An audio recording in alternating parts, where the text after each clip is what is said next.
Donc là, normalement, on devrait mieux m'entendre. Hop, hop, hop, ouais, là c'est carrément mieux, je pense, sans souci. Ok, donc on va commencer le chapitre 5. J'attends que les gens arrivent un peu. On a parlé du Fori depuis tout à l'heure. Enfin, depuis tout à l'heure, depuis, comment dire, depuis... ça fait combien? C'est le 5e épisode là, je crois.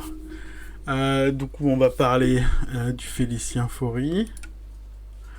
Et donc du coup, l'idée c'est de... Alors il nous reste combien de pages?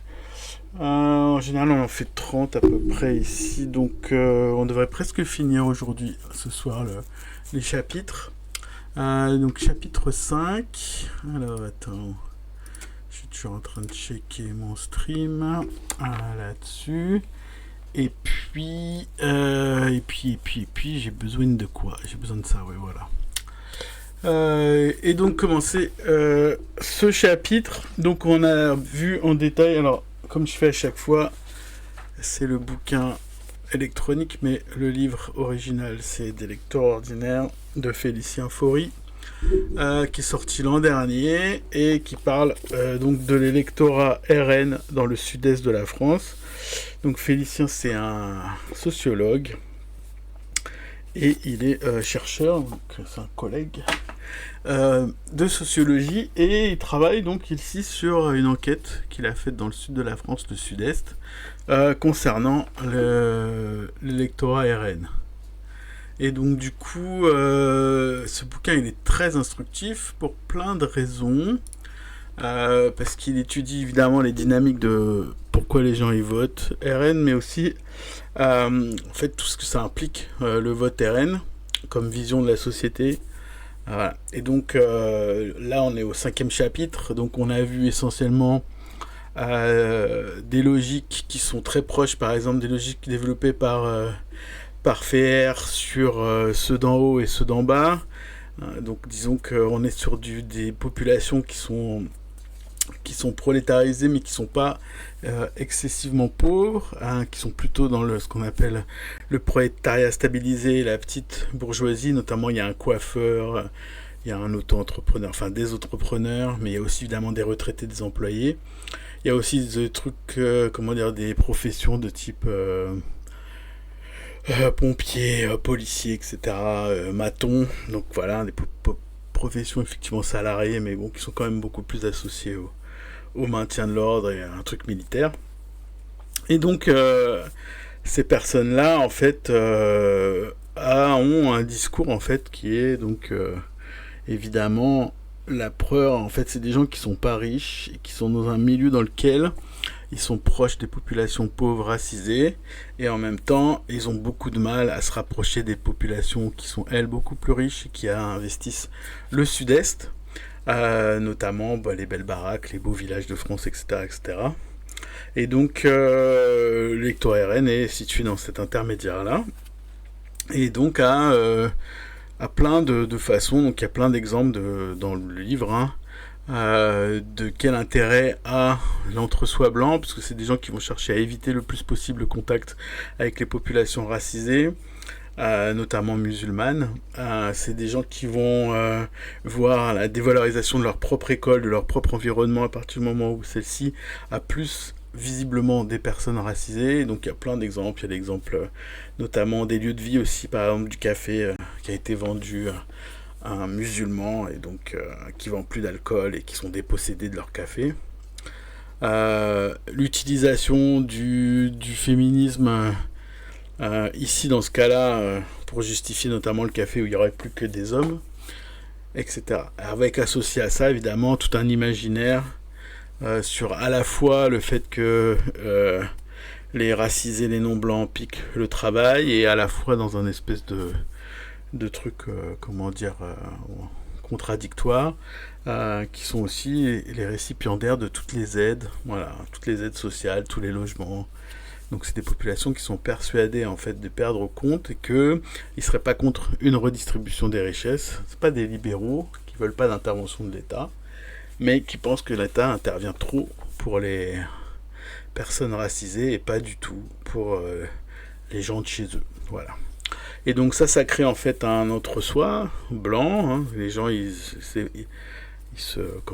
évitent. Hein. Ils créent aussi des zones, notamment de logement où ils sont.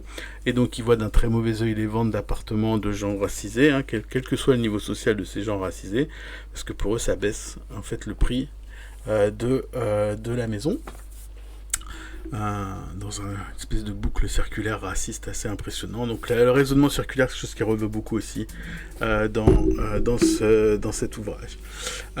Et le dernier chapitre qu'on a vu avant, c'était aussi le fait que c'était une marque d'entre-soi, une marque qu'on revendiquait, et ça permettait, notamment quand on était issu de l'immigration, parce qu'il y a des exemples de gens issus de l'immigration, qui, pour leur permettre une meilleure intégration, sont grosso modo appel à voter RN, etc., sont de type marqué RN. Ok, donc là c'est le chapitre 5. Donc je rappelle, vous pouvez voir les replays évidemment avant, de tous les épisodes avant, en général juste après la fin de ce stream. Et le nom de la chaîne, c'est exactement la même chaîne que ici. Geek Leningrad sur YouTube. Ok.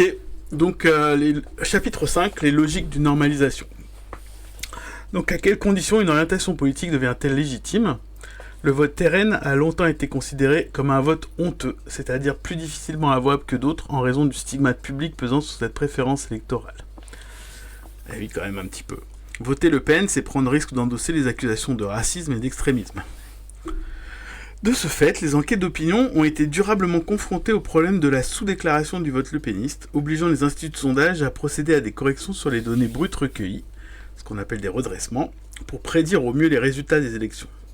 De l'avis général, cette sous-déclaration du vote Le Pen est cependant de moins en moins effective aujourd'hui. Les élections régionales de 2021 constituent peut-être à ce titre un tournant significatif, puisque cette fois, la plupart des sondages ont surestimé les scores du parti par rapport à ceux effectivement obtenus. Ok, donc les électeurs sondés ont alors vraisemblablement surdéclaré leur intention de voter RN pour finalement voter d'autres partis, ou surtout s'abstenir. Ou la correction, elle était trop forte peut-être, hein. C'est pas envisagé ici, mais bon.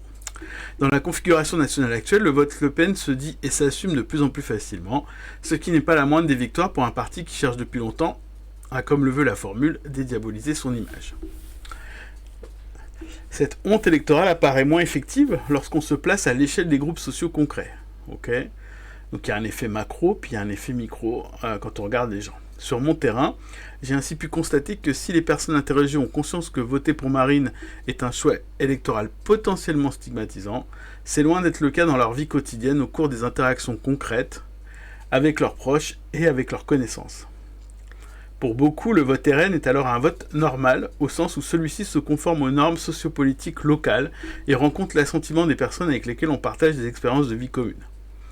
Donc grosso modo, là, ce qu'il est en train d'expliquer, c'est que la plupart des gens qui votent RN le votent avec des gens autour qui eux aussi votent RN, et donc tout paraît normal dans ce groupe de gens.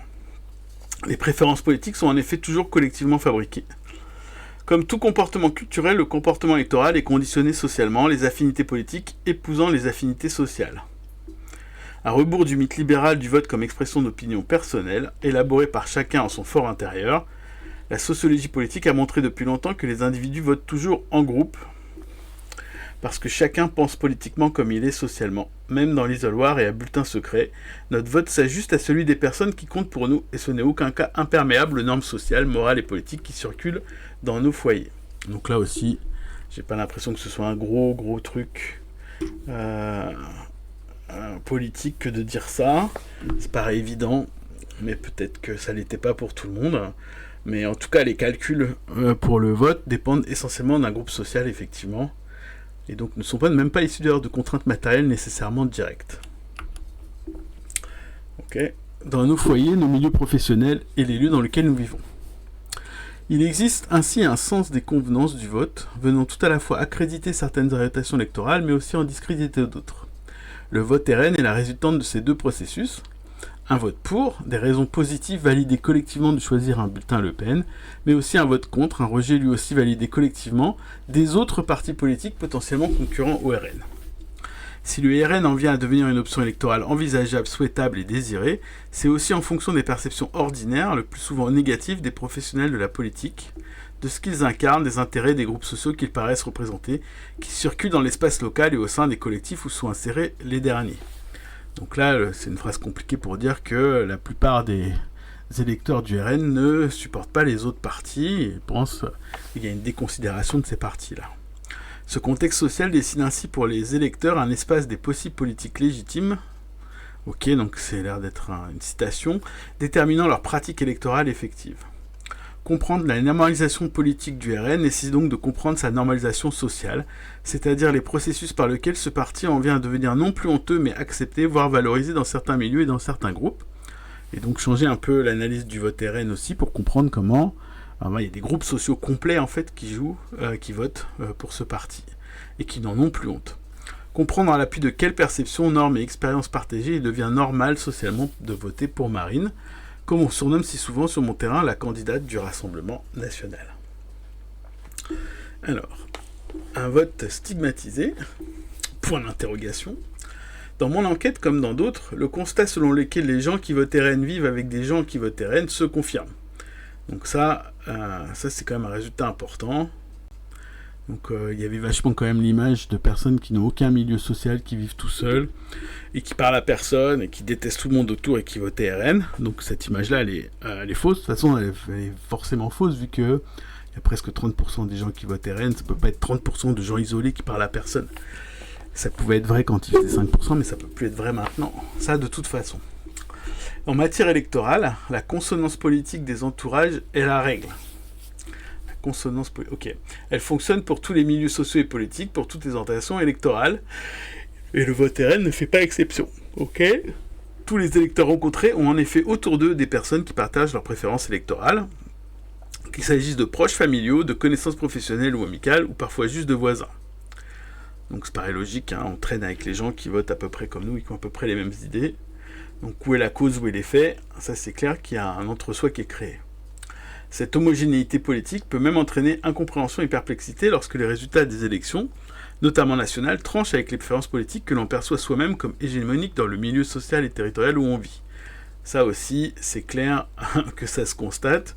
Il y a vraiment que l'extrême gauche qui sent bien autour d'elle qu'il n'y a que des gros faf, parce que quand ils n'ont pas 100% des votes ou qu'ils ne sont pas majoritaires, les gens de droite et les gens d'extrême droite ils sont très surpris, ils ont l'impression que tout le monde pense comme eux autour d'eux, quoi. Donc ça c'est ouf. Et ça aussi ça a vachement changé par rapport aux années 80-90. Ainsi d'Isabelle, femme d'une quarantaine d'années, ancienne employée dans la restauration reconvertie dans l'artisanat, qui ne parvient pas à accepter la victoire d'Emmanuel Macron à l'élection présidentielle de 2022.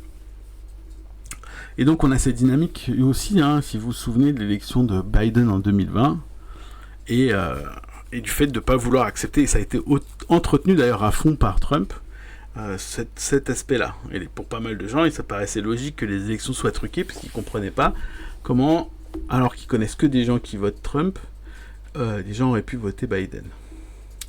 Lorsque je discute avec elle à la sortie d'un bureau de vote lors des élections législatives qui succèdent au scrutin présidentiel, cette électrice m'annonce assez vite et sans hésitation, j'assume complètement qu'elle a voté pour le RN.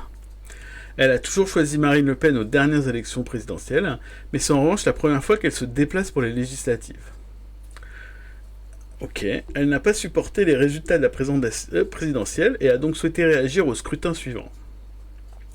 Comment c'est possible, me répète-t-elle à plusieurs reprises à propos de la victoire d'Emmanuel Macron face à Marine Le Pen, en insistant sur le fait qu'ici, ça vote Marine. Et elle ne connaît évidemment personne, vraiment personne dans son entourage qui aurait voté pour Emmanuel Macron. Ok ? Quand j'ai vu qu'il passait, je n'y croyais pas, me dit-elle, ajoutant quelques remarques méfiantes sur de potentiels trucages des sondages, mais aussi du décompte des voix. Les résultats nationaux lui sont aussi insupportables qu'incompréhensibles du fait de leur contraste avec les dominantes électorales, plus localisées qu'elle constate au quotidien. Bon ça, évidemment, il y a plein de gens qui font ça. Il n'y a pas que les électeurs RN qui font ça. Plus généralement, le fait de savoir qu'autour de soi, au niveau social comme territorial, ça vote Marine, a des conséquences importantes sur les manières de se rapporter à son propre vote. Cette dimension collective et partagée produit de puissants effets de validation du bien fondé de cette préférence électorale, qui permettent en retour de neutraliser les diverses stigmatisations dont ce vote peut encore, entre parenthèses, faire l'objet. Donc ça c'est clair et net, À partir du moment où tu n'es plus challengé dans ton milieu et que tout le monde vote comme toi, tu te sens validé à voter RN. Ça crée donc des poches de gens qui votent RN. Des poches de plus en plus grandes d'ailleurs. À écouter les électeurs RN parler de leur vote, il est ainsi frappant de constater que beaucoup évoquent le caractère généralisé de leur propre opinion et ressenti. Tout le monde pense ça ici. Ok, tout le monde vous le dira. Je ne suis pas le seul à dire ça. Ok. Insister sur cet aspect permet de relativiser le stigmate de l'extrémisme souvent accolé au vote RN. Si l'extrême est en réalité la norme, alors ce choix électoral cesse d'être déviant. Donc là, c'est aussi un mécanisme, évidemment, pour pouvoir s'auto-justifier en disant ça, sans évidemment vérifier que tout le monde pense ça, mais c'est tous les gens qu'on côtoie au quotidien. On retrouve une logique similaire à propos de l'accusation de racisme. Celle-ci, et la réprobation sociale et morale qui l'accompagne généralement, semble particulièrement terrorisée par mes interlocuteurs, si on en croit le nombre de fois où dans les entretiens, comme dans les conversations informelles, elle se retrouve tout à la fois anticipée et déniée. Alors c'est marrant parce que... Donc ça veut dire qu'ils savent, hein, ce n'est pas du racisme, je ne suis pas du tout raciste, on n'est pas raciste, vous savez. Et c'est marrant comment c'est dénié, hein. Alors que tout ce qu'on a lu avant, c'était hyper raciste, hein. Notons bien qu'il n'est jamais question pour mes interlocuteurs de nier le lien entre leur vote et l'exaspération qu'ils ressentent à l'égard des immigrés. Ce lien est toujours reconnu mais revendiqué, voire revendiqué, y compris lorsque leurs motivations de vote sont présentes de prime abord comme une colère intransitive, et il y en a marre ou un désir de changement pour que ça change. Donc la colère intransitive, c'est une colère qui serait normalement non dirigée, qui serait générale. En fait, elle est toujours, voilà, c'est écrit, elle s'accompagne en réalité toujours de l'évocation de l'immigration et des implications supposées.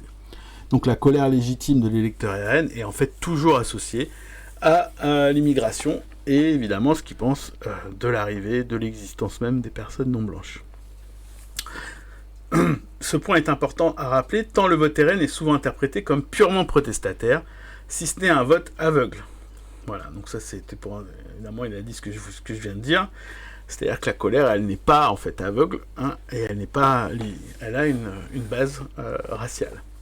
Or, la colère invoquée par les personnes interrogées n'est jamais générale mais orientée, se fixant notamment sur et contre certaines minorités spécifiques.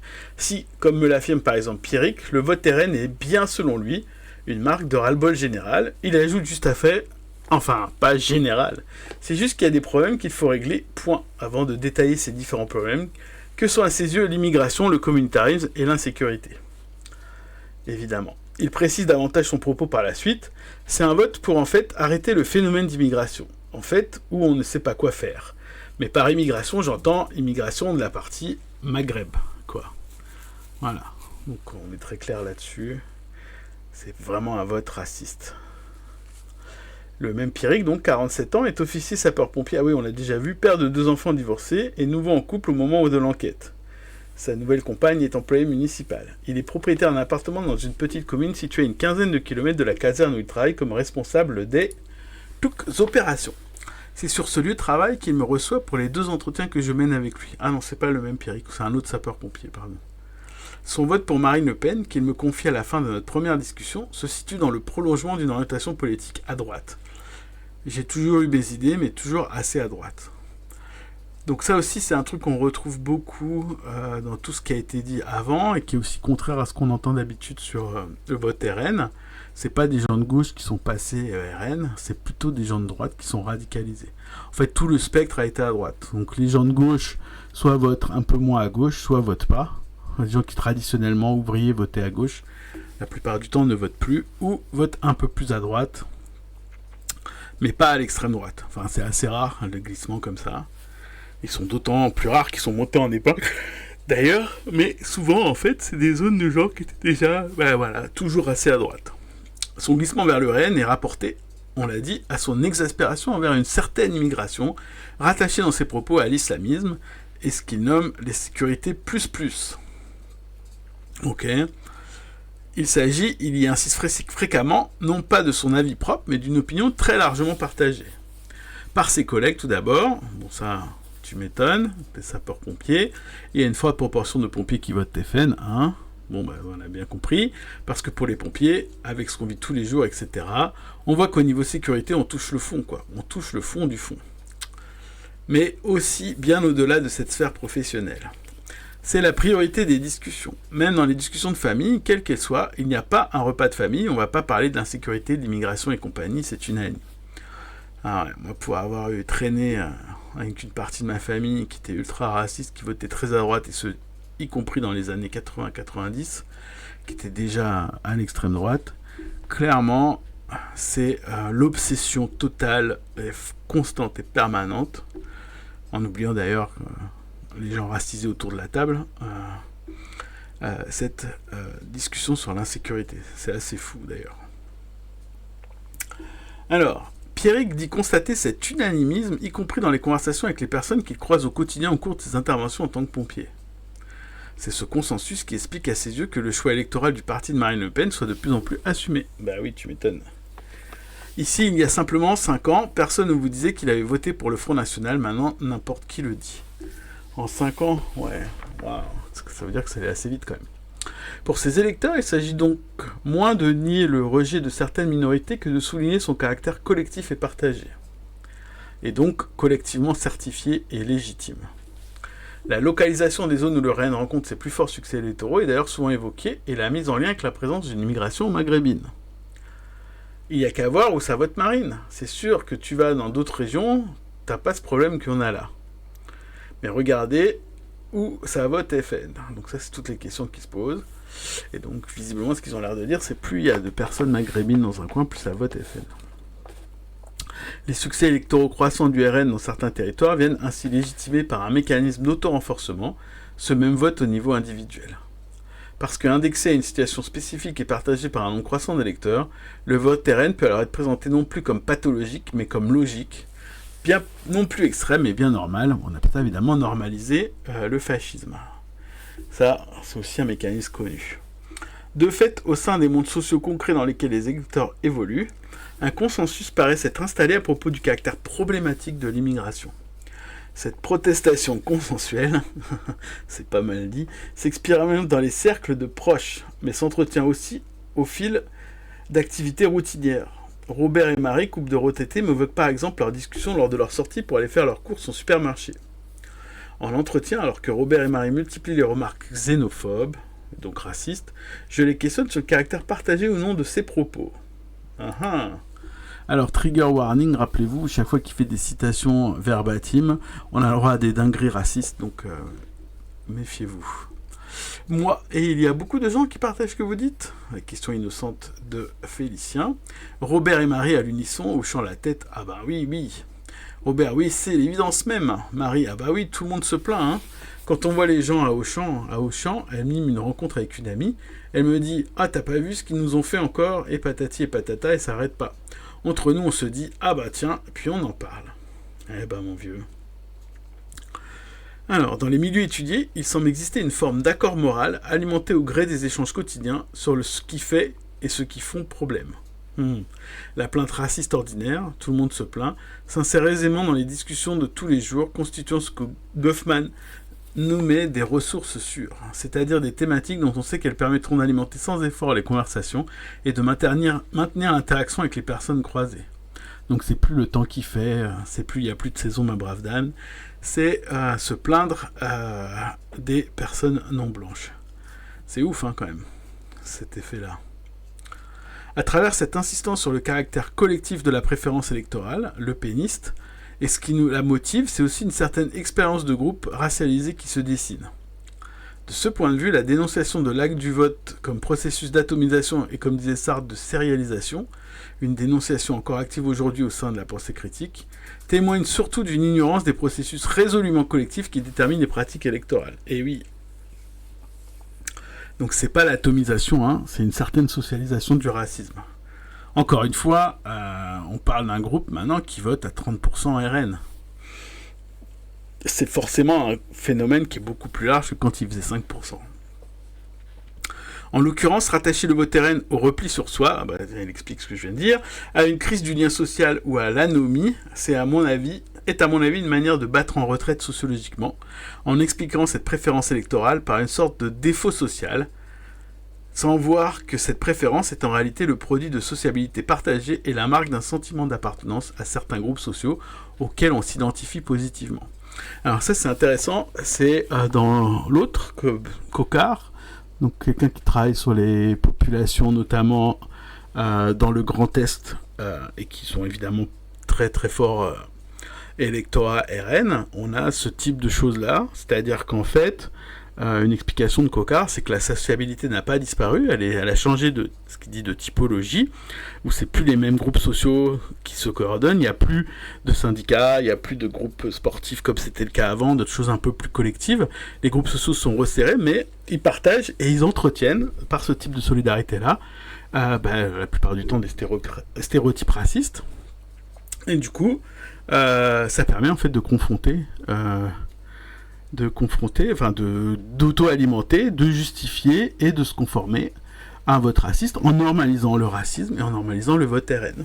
C'est exactement ça là-dessus. Et aussi de s'en vanter et d'en faire un marqueur social, c'est-à-dire à force de s'en vanter, de faire en sorte, moi je suis bien intégré, moi je fais bien partie de la société parce que je vote RN. C'est un peu ça. Donc on a ça dans le Cocard, et il y a une confirmation donc dans l'autre endroit, ici donc du Faury, dans le sud-est. Donc ça commence à devenir quelque chose qui est à mon avis ressemblant partout. Et d'ailleurs, peut-être qu'il en lira après, mais dans mon souvenir, Cocard, il explique que un des moyens pour la gauche de s'implanter, ce serait de créer de la conflictualité sur ces questions dans ces groupes sociaux, puisqu'ils ne sont pas assez conflictuels. Il n'y a pas assez, justement, il y a trop d'entre-soi pour que tout le monde est d'accord. Et donc, du coup, il n'y a pas assez de répondants, on va dire ça comme ça. Et je crois que Félicien, il dit la même chose sur son électorat à lui, enfin sur son terrain, comme il dit. Alors, antagonismes sociaux. Le vote traduit et exprime à quelle image du nous, comme dirait Elias, les électeurs se rattachent. Cette expérience de groupe est dès lors opposable à d'autres groupes sociaux situés dans des univers politiques et symboliques différents. Si le vote RN apparaît particulièrement normalisé dans certains cercles sociaux, les électeurs interrogés ont conscience qu'il reste stigmatisé dans d'autres régions de l'espace social, au sein d'autres fractions de classe. Donc là, on va voir apparaître les bobos parisiens, probablement. Qu'ils émergent dans les discours entendus dans les médias ou lors de certaines discussions occasionnelles, les jugements négatifs sur le vote RN peuvent être ressentis par mes interlocuteurs comme une mise en accusation de leur propre être social par des personnes qui n'ont jamais été à leur place. Voilà. D'où, par compensation, la légitimation de ce vote par le récit d'un vécu de situations concrètes qui produit un crédit symbolique à s'opposer à ceux qui pensent sans jamais avoir vu, connaître sans avoir connu. Donc là, c'est le cas classique du bobo, où on accuse le bobo parisien de ne pas connaître la situation des pauvres de la ruralité et des méfaits de l'immigration, comme si à Paris, il n'y avait pas d'immigrés. Ok, se dégage ainsi dans les entretiens une certaine posture, celle de l'expérience authentique et directe d'un monde conflictuel et violent qui n'est pas celui, pour reprendre les termes souvent entendus, des gentils, des bons samaritains ou des bisounours qui n'ont jamais été confrontés à ces mêmes situations. Voilà, donc rigole en banlieue, comme on dirait, là-dessus. S'agissant spécifiquement de la question du racisme, alors que celui-ci est usuellement rattaché à l'ignorance, mais ça c'est une catastrophe de dire ça, les électeurs interrogés vont retourner l'accusation en mettant en avant justement leur connaissance du réel et des difficultés. Tu m'étonnes. Les entretiens sont d'ailleurs remplis d'anecdotes mettant en récit des changements d'opinion politique chez des personnes ayant péché auparavant par naïveté. Ah là là. Pierrick, le sapeur-pompier cité plus haut, me rappelle que sa compagne était avant à gauche. Tous les dimanches, elle faisait des gâteaux pour des associations. Enfin, des associations de maghrébins. Et ben maintenant, elle est Front National. Et à fond Front National, parce qu'elle a vu. Elle s'est tellement pris de gifs alors qu'elle donnait tellement de son temps et pour rien. Ouais, c'est vraiment une série Netflix. Hein. Bon, ok. De tels récits de conversion... J'aime bien le terme de conversion, permettent de souligner comment, lorsque la réalité rattrape les personnes trop gentilles, les leçons de morale, et particulièrement sur le racisme, ne tiennent plus. C'est quand même assez fou. Hein. Jean-Pierre CRS à la retraite me raconte avoir un jour été accusé par une femme bon chic bon genre de tenir des propos racistes contre un jeune homme qu'il venait d'amener au commissariat après une interpellation. Et le lendemain, elle revient et elle dit... Oui, j'ai été grassé par un arabe sur la place là-bas. Il m'a arraché le sac à main, il m'a frappé et il m'a déchiré les vêtements et tout. Et voilà, d'un seul coup, elle avait changé. D'un seul coup, elle désignait l'ennemi. Et l'auteur de l'agression, c'était un arabe. Elle n'a pas dit une personne ou quoi ou non. Voilà, l'antiracisme est relié tout à la fois à l'angélisme et à l'arrogance surplombante. Ok, parce que les seules personnes qui accusent de racisme des gens du RN, ici dans tout ce discours, évidemment, ça n'est que des personnes blanches. Hein. L'accusation de racisme venant de racisés, qui donc serait par définition pas surplombante, elle n'est jamais mise en valeur. C'est jamais des personnes qui sont accusées de racisme, en tout cas ils n'en parlent jamais. Donc c'est assez marrant. Comme si les gens qui accusaient le RN de racisme, ça n'était que les bobos parisiens, et pas quand même une grande partie, notamment des personnes racisées. Selon une logique similaire, Monique, 57 ans, employée, dénonce les artistes qui chantent contre le racisme, et qui n'ont pourtant jamais été là où on est. Il n'y en a pas un qui vit comme nous, il faudrait les mettre dans les ghettos pour voir, c'est ça qu'il faudrait faire. Donc on rappelle, hein, toutes ces personnes n'habitent pas dans un ghetto, hein, ils habitent aussi... Enfin bon, en fait c'est pas très utile d'essayer de débunker la vision, puisque celle-ci elle est auto-justifiante. Hein, je rappelle hein, qu'à partir du moment où il suffit qu'il existe une existence racisée, y compris même dans un endroit qui n'est pas tout à fait l'endroit où ils sont, pour que ça devienne un problème. Donc ça devient une prophétie autoréalisatrice. Donc c'est pas très utile de débunker. Quand il dit il n'y en a pas un qui vit comme nous, il faudrait les mettre dans les ghettos. C'est ça qu'il faudrait faire. C'est quand même assez intéressant. On n'a pas la même notion du ghetto du coup. Mais c'est perçu comme ça par eux. Le vote RN s'inscrit dans ce sentiment d'avoir subi des épreuves et découvert progressivement une certaine vérité sur la conflictualité de la vie sociale. Et ce, à l'inverse de ces individus qui ne voient pas le problème, parce qu'ils n'en ont pas, qui donnent les leçons parce que la vie ne leur a pas donné. Ceux-ci sont très souvent dans les entretiens assimilés à la gauche. Donc la gauche, c'est bien connu, c'est l'ensemble des gens qui n'ont aucun problème. On reproche alors à ce camp politique une forme de suffisance et d'hypocrisie. Comme l'exprime Lucie ci-dessous, ces gens qui s'affirment de gauche pensent toujours mieux savoir, tout en bénéficiant de conditions de vie relativement privilégiées. Donc évidemment, il n'y a que les riches qui votent à gauche, pareil. Alors attention, citation complète, donc trigger warning, en général c'est des dingueries. Alors, et moi, ce que je reproche la plupart du temps aux gens qui s'affirment de gauche, parce qu'après quand tu discutes avec eux, quand tu vois leurs conditions de vie, tu te dis, mais est-ce qu'ils savent ce qu'est la gauche ? Ils ont toujours l'impression qu'ils sont plus cultivés, parce que la plupart du temps, c'est soit des enseignants, en tout cas sortis de cette branche, et artistes machin. Et donc, ils ont une ouverture d'esprit. Et une culture. Mais ils se trompent. Je ne supporte pas cette façon d'être suffisant. Donc là, on rejoint un truc sur les... encore une fois, ce que je disais tout à l'heure, le producérisme. Donc c'est le livre qu'on fera d'ailleurs, je ferai peut-être pas le prochain, mais bientôt, de FR, sur justement cette vision des élites de gauche mondialisée, et derrière donc les parasites qui seraient donc les minorités raciales. Et ça produit clairement une espèce de vision du monde qu'a les lecteurs d'extrême droite et les lectrices d'extrême droite. Donc la gauche, c'est que des profs qui ont une ouverture d'esprit. Si le terme bobo n'apparaît guère dans la bouche des électeurs que j'ai pu interroger, c'est bien cette figure du privilégié moralisateur de gauche qui est mis en accusation. Figure qui s'incarne dans les divers sociotypes que sont les profs, les artistes, parfois aussi les journalistes, soit les catégories les plus pourvues en capital culturel et spécialisées dans l'usage de la parole et des symboles.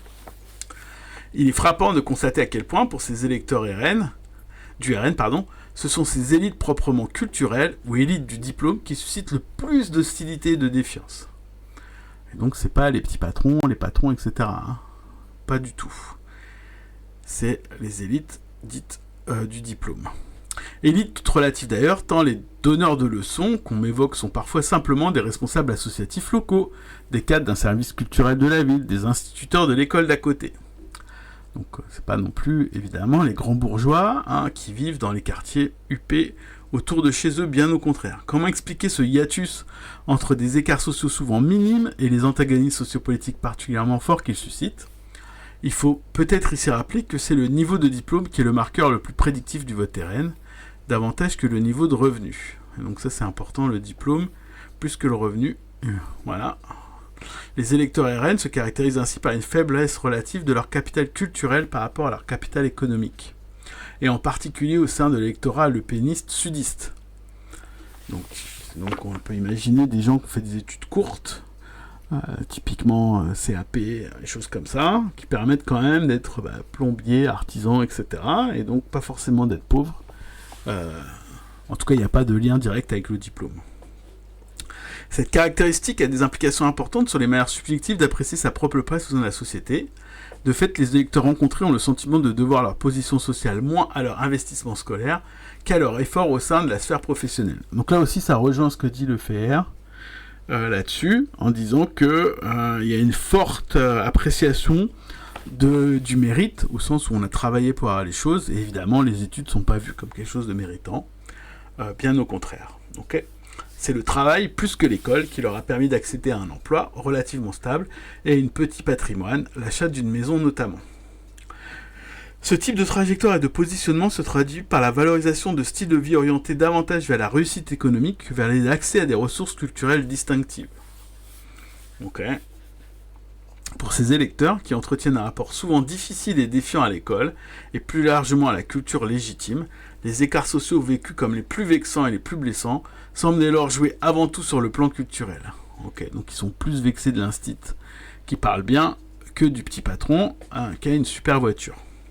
À ce titre, l'anti-intellectualisme, souvent repéré à droite et à l'extrême droite, et à la haine des clercs qui en découle, peut aussi s'interpréter comme le refus de cette violence plus insidieuse que Pierre Bourdieu et Jean-Claude Passeron ont nommé symbolique, dont l'ordre scolaire et culturel est l'un des foyers principaux. Oui, donc la différence de, entre guillemets, de niveau culturel crée cette violence, qui est très mal perçue, par ses électeurs. C'est donc bien une certaine forme de mépris de classe, aux deux sens du terme, qui est ici perçu dans les leçons données par ces petites élites culturelles et qui rend certaines différences sociales plus saillantes et plus conflictuelles que d'autres.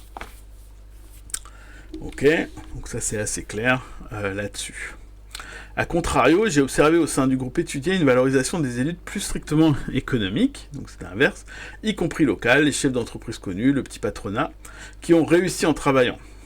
La critique de la domination économique des riches n'est toutefois pas absente des propos de mes interlocuteurs, mais elle semble réservée aux formes les plus excessives de richesse. On m'évoque ainsi les milliardaires, les richoux, les gros bourges, seuls qui veulent montrer qu'ils ont de l'argent, dont la présence est particulièrement visible dans le sud PACA, qu'il s'agisse des yachts que l'on aperçoit lors des vacances sur la côte méditerranéenne, ou des résidences secondaires luxueuses dans l'arrière-pays provençal. Dénoncée lorsqu'elle est exubérante et ostentatoire, la richesse est aussi pointée du doigt lorsqu'elle est jugée illégitime, bénéficiant à des fils à papa, des grands propriétaires ou des financiers, qui regardent juste l'argent rentrer. Donc vous se rappelez que justement on parle de financiers, souvent l'antisémitisme n'est pas bien loin. La figure valorisée du bon patron ou du type qui a bien mené son affaire s'oppose donc à un ensemble restreint de figures négatives, banquiers, rentiers, grands patrons, parfois actionnaires. Ceux-ci, pour reprendre une expression souvent entendue, se gavent en accumulant de l'argent de façon indue et excessive et s'écartent ainsi d'une économie morale valorisant le travail, le mérite et la mesure. Ok, une certaine cohérence en tout cas là-dessus. Ce sont donc ici avant tout les très riches et au fond les trop riches qui vont être dénoncés dans les discours ordinaires. À nouveau en raison du rapport défiant entretenu vis-à-vis des sphères scolaires et culturelles, l'hostilité des électeurs du RN à l'encontre des groupes dominants du pôle économique est largement plus restreinte que celle qu'ils réservent aux groupes fortement dotés en capital culturel. Ouais, je pense que ça c'est super important de ce point de vue-là. Leurs représentations du monde social font ainsi apparaître, telle une carte anamorphosé, un hiatus entre les appréciations subjectives des écarts sociaux et les distances de classe réelle. Ok. Alors, anamorphose, c'est le truc où on met un miroir conique et on a les distances qui sont écrasées, donc des choses qui ont l'air très loin sont en fait très près et inversement. Donc du coup, on est plus tolérant avec des écarts sociaux qui sont beaucoup plus forts avec des petits patrons, qu'avec, comme je disais, finalement, l'instit. Tandis que de petites différences en termes culturels deviennent particulièrement marquantes et clivantes. La critique des dominants économiques apparaît bien moins saillante, ou en tout cas bien plus restrictive, alors que les écarts de niveau de vie avec eux sont bien plus béants. Ouais, donc une autre manière de dire, évidemment, ce que je viens de dire. On continue. Antagonisme politique, donc. Ces perceptions morales et affectives, socialement orientées, ont des prolongements politiques. Les affinités et aversions entretenues par les électeurs RN vis-à-vis d'autres groupes sociaux déteignent sur leur manière de juger et de jauger les professionnels de la politique et les différentes formations partisanes. Ça paraît logique. Le déséquilibre des antagonismes que nous avons relevé entre les élites économiques et culturelles trouve ainsi sa traduction électorale dans le tropisme droitier, caractéristique de l'électorat lepéniste de la région Sud-PACA. Alors, on note aussi que c'est pareil aussi dans ce que dit Cocard dans le Sud-Est, c'est que lui, il étudie, il y a des groupes sociaux dans lesquels c'est historiquement à droite, et c'est souvent des groupes où il n'y a pas de transfert vers la fac. Donc c'est des gens qui restent, mais qui ne tournent pas vers les études, alors qu'il y a d'autres endroits dans la ruralité où les gens sont bons et vont à l'université. Et donc, souvent, les deux sont corrélés. Les zones où on vote plus à gauche sont celles où on est allé à l'université, et ceux où on vote plus à droite sont celles où on a, plus de... moins d'actions pour aller faire les études supérieures. Donc, qui conserve une opposition de principe à la gauche et à ceux qu'elle représente. Outre les traits négatifs évoqués précédemment, la gauche est considérée par mes enquêtés comme systématiquement favorable aux immigrés, sur le plan tant économique, par l'attribution jugée excessive d'aide sociale, que régalien, laxisme sécuritaire politique de régulation. Donc la gauche, elle est associée en fait à toute l'existence visible des immigrés, des non-blancs. Il semble d'ailleurs tout autant acquis que, symétriquement, les minorités votent en faveur de ce camp politique. Donc, évidemment, la gauche, donc les immigrés votent à gauche. Ça paraît logique, puisque ce serait leur groupe. Ce qui rentre d'ailleurs en contradiction avec la gauche, qui serait des moralisateurs qui n'ont pas connu la pauvreté, qui n'ont pas connu le truc, puisque une partie de ces électeurs sont effectivement les migrants. Donc c'est ça qui est assez marrant, c'est que la contradiction, elle est immédiate dans ce qui est dans le discours, mais elle n'est pas du tout évidemment repérée, ni même assumée. Si cette présomption n'est pas sans fondement, donc si effectivement une partie des racisés vote à gauche, la question de l'abstention électorale de ces groupes, que l'on sait particulièrement fort dans les quartiers populaires, est peu prise en compte lors des entretiens. Bon, donc évidemment, elle est même inversée, les immigrés étant considérés comme particulièrement participationnistes, une espèce de complot bizarre. Leur présence dans les files d'attente des bureaux de vote jour d'élection suscitant l'attention et l'inquiétude de beaucoup de mes interlocuteurs. Donc c'est quand même fou d'avoir une telle paranoïa. Ok. La gauche est donc le nom donné par ses électeurs RN à cette synthèse politique amalgamant cultivée et minorité et allant de ce fait à l'encontre de tous les plans de leurs propres intérêts. Donc c'est aussi, il n'y a pas que le truc raciste, il faut donc retenir, même si ça prend une place qui est un peu qui va en découler, mais c'est le vote anti-gauche aussi, vraiment anti-gauche, le RN. Mais ça on sait, le fascisme ça déteste le communisme, c'est même créé pour, et donc c'est pas surprenant que le principal truc soit contre la gauche. Alors, si l'aversion électorale envers la droite est moindre, on va nuancer ce propos-là, l'enquête témoigne toutefois de la perte grandissante de légitimité de ce camp politique. Donc la droite classique, j'imagine, les républicains. Au cours des entretiens, certaines personnalités politiques sont particulièrement citées, comme l'ancien président de la République, Nicolas Sarkozy. Mais Sarko a déçu, voire trahi. Beaucoup des électeurs les plus âgés que j'ai rencontrés correspondent en effet assez vêtement au profil des lepéno-sarkozystes identifiés par la chercheuse Nona Mayer. C'est-à-dire des électeurs qui, après avoir voté pour le candidat en 2007, ont manifesté par la suite un mécontentement croissant vis-à-vis de la droite du gouvernement. Ainsi, de Philippe, commerçant, qui me déclare ne pas s'intéresser à la politique, tout en se définissant cependant comme de droite, ce qui signifie pour lui avant tout ne pas être de gauche. Je ne voterai jamais à gauche, me dit-il en souriant sur le ton de l'évidence. Ça, c'est clair et net. Cet électeur a voté Sarkozy en 2007, puis est déçu, s'est abstenu à la présidentielle de 2012. Sarkozy, après sa première élection, on l'a compris, c'est le plus grand bandit de la Terre. Rire.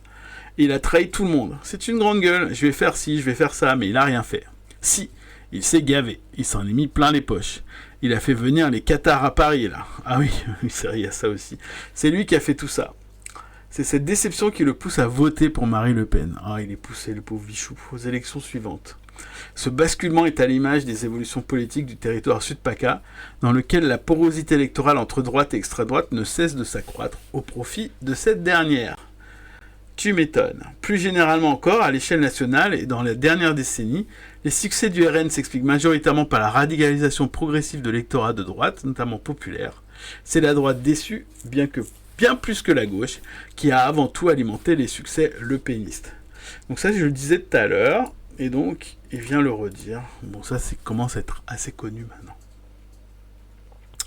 Dans les mots de Philippe, on aura remarqué l'utilisation à propos de Nicolas Sarkozy du même terme, se gaver, employé pour dénoncer l'enrichissement illégitime de certaines élites économiques. Ce registre est également mobilisé sur mon terrain à propos de certains élus locaux de droite dont le mandat a été entaché par des affaires de corruption. Donc il y a effectivement aussi cet aspect-là qui nourrit énormément l'extrême droite. Notamment l'ancien maire d'hiver droite d'une des communes étudiées a fait l'objet d'un profond discrédit, accusé par beaucoup d'avoir creusé la dette communale, tout en étant mis plein les poches durant les différents mandats. Outre les accusations de clientélisme, l'ancien maire est communément désigné comme quelqu'un qui aimait beaucoup l'argent, qui traficotait les comptes communaux pour se faire du fric. Et à nouveau se gaver. Lui-même, mais aussi, au dire de rumeurs circulant alors, son épouse. En 2017, la situation de cet élu est fréquemment mise en regard à celle de François Fillon, alors candidat de la droite à l'élection présidentielle. Donc si vous vous souvenez pas, soupçonné avec son épouse d'abus de biens sociaux et de détournement de fonds. Et pas juste ça, aussi de cadeaux, etc. etc. Donc, le travail fictif de la femme de Fillon. Donc en 2017, si vous vous rappelez pas de ça. Au-delà de l'affaire Fillon, l'ex-candidat est également pointé pour le caractère trop manifeste de sa richesse. Son château, les costumes qu'on lui aurait offerts, etc., etc. Qui renforce le ressentiment chez les électeurs interrogés à l'encontre d'une droite qui se gave et qui n'est pas là pour nous. C'est vrai que les Le Pen, qui habitent un château aussi, ou en tout cas une villa très chère dans Paris, enfin dans la banlieue de Paris, c'est clairement des pauvres aussi. Ça aussi de façon, bon, etc., etc. Alors, cet écart croissant, social comme moral, ressenti avec les représentants de la droite, favorise le basculement vers l'extrême droite. Dans un espace des possibles politiques où la gauche n'est guère une option électorale souhaitable, on avait compris, et où la droite n'inspire ni confiance ni estime, le vote Le Pen apparaît d'autant plus envisageable et même justifié. La délégitimation progressive des partis concurrents et des groupes qu'ils représentent renforce ainsi, lorsqu'elle ne pousse pas à l'abstention, la légitimité du vote RN. Il est donc possible de repérer au sein des discours récoltés certaines différences dans les critiques apportées à la gauche d'une part et à la droite d'autre part. Mais il ne faudrait pas perdre de vue le fait que les politiques sont le plus souvent envisagés comme un tout suscitant un même scepticisme, une sorte de méfiance de principe quand il ne s'agit pas de marque de dégoût. Je constate ainsi au cours de mon enquête une tendance croissante à l'indifférenciation dans la perception des positionnements au sein du champ politique, qui se manifeste par une défiance générale vis-à-vis des acteurs politiques, qu'ils soient de droite ou de gauche. Donc les professionnels de la politique, et notamment ceux occupant des possibles responsabilités nationales, sont perçus comme évoluant dans un monde différent et lointain. Parce qu'ils ne vivent absolument pas comme nous, ils ne peuvent être que peu sensibles aux préoccupations quotidiennes des citoyens qu'ils sont supposés représenter. Cette indifférenciation n'est pas sans lucidité sociologique. Ok. Au regard de la composition actuelle du personnel politique, marquée par une très forte uniformisation des profils sociaux, il n'est pas complètement faux d'affirmer que les acteurs politiques sont tous les mêmes du point de vue de leurs caractéristiques sociales. Et donc ça, évidemment, visiblement, ça a l'air d'être une évolution récente de ça, où il y a de plus en plus, par exemple, de millionnaires au gouvernement, ce qui n'était pas le cas avant. Le populisme dont on affiche souvent l'électorat du RN, ou de partis de gauche d'ailleurs, est ainsi moins la marque d'un affect politique irrationnel que de la traduction de la distance de classe objective entre gouvernant et gouverné. Prenant en quelque sorte acte de la clôture croissante du champ politique, les électeurs RN que j'ai pu interroger ont une conscience aiguë du fait que les élites politiques sont également des élites sociales. Ok. Les représentants politiques sont ainsi considérés comme un groupe résolument dominant, situé en haut de l'espace social, c'est-à-dire dans un monde auquel mes interlocuteurs ne se sentent pas appartenir. Ok, donc on va noter ça. Donc c'est une des composantes aussi du vote RN.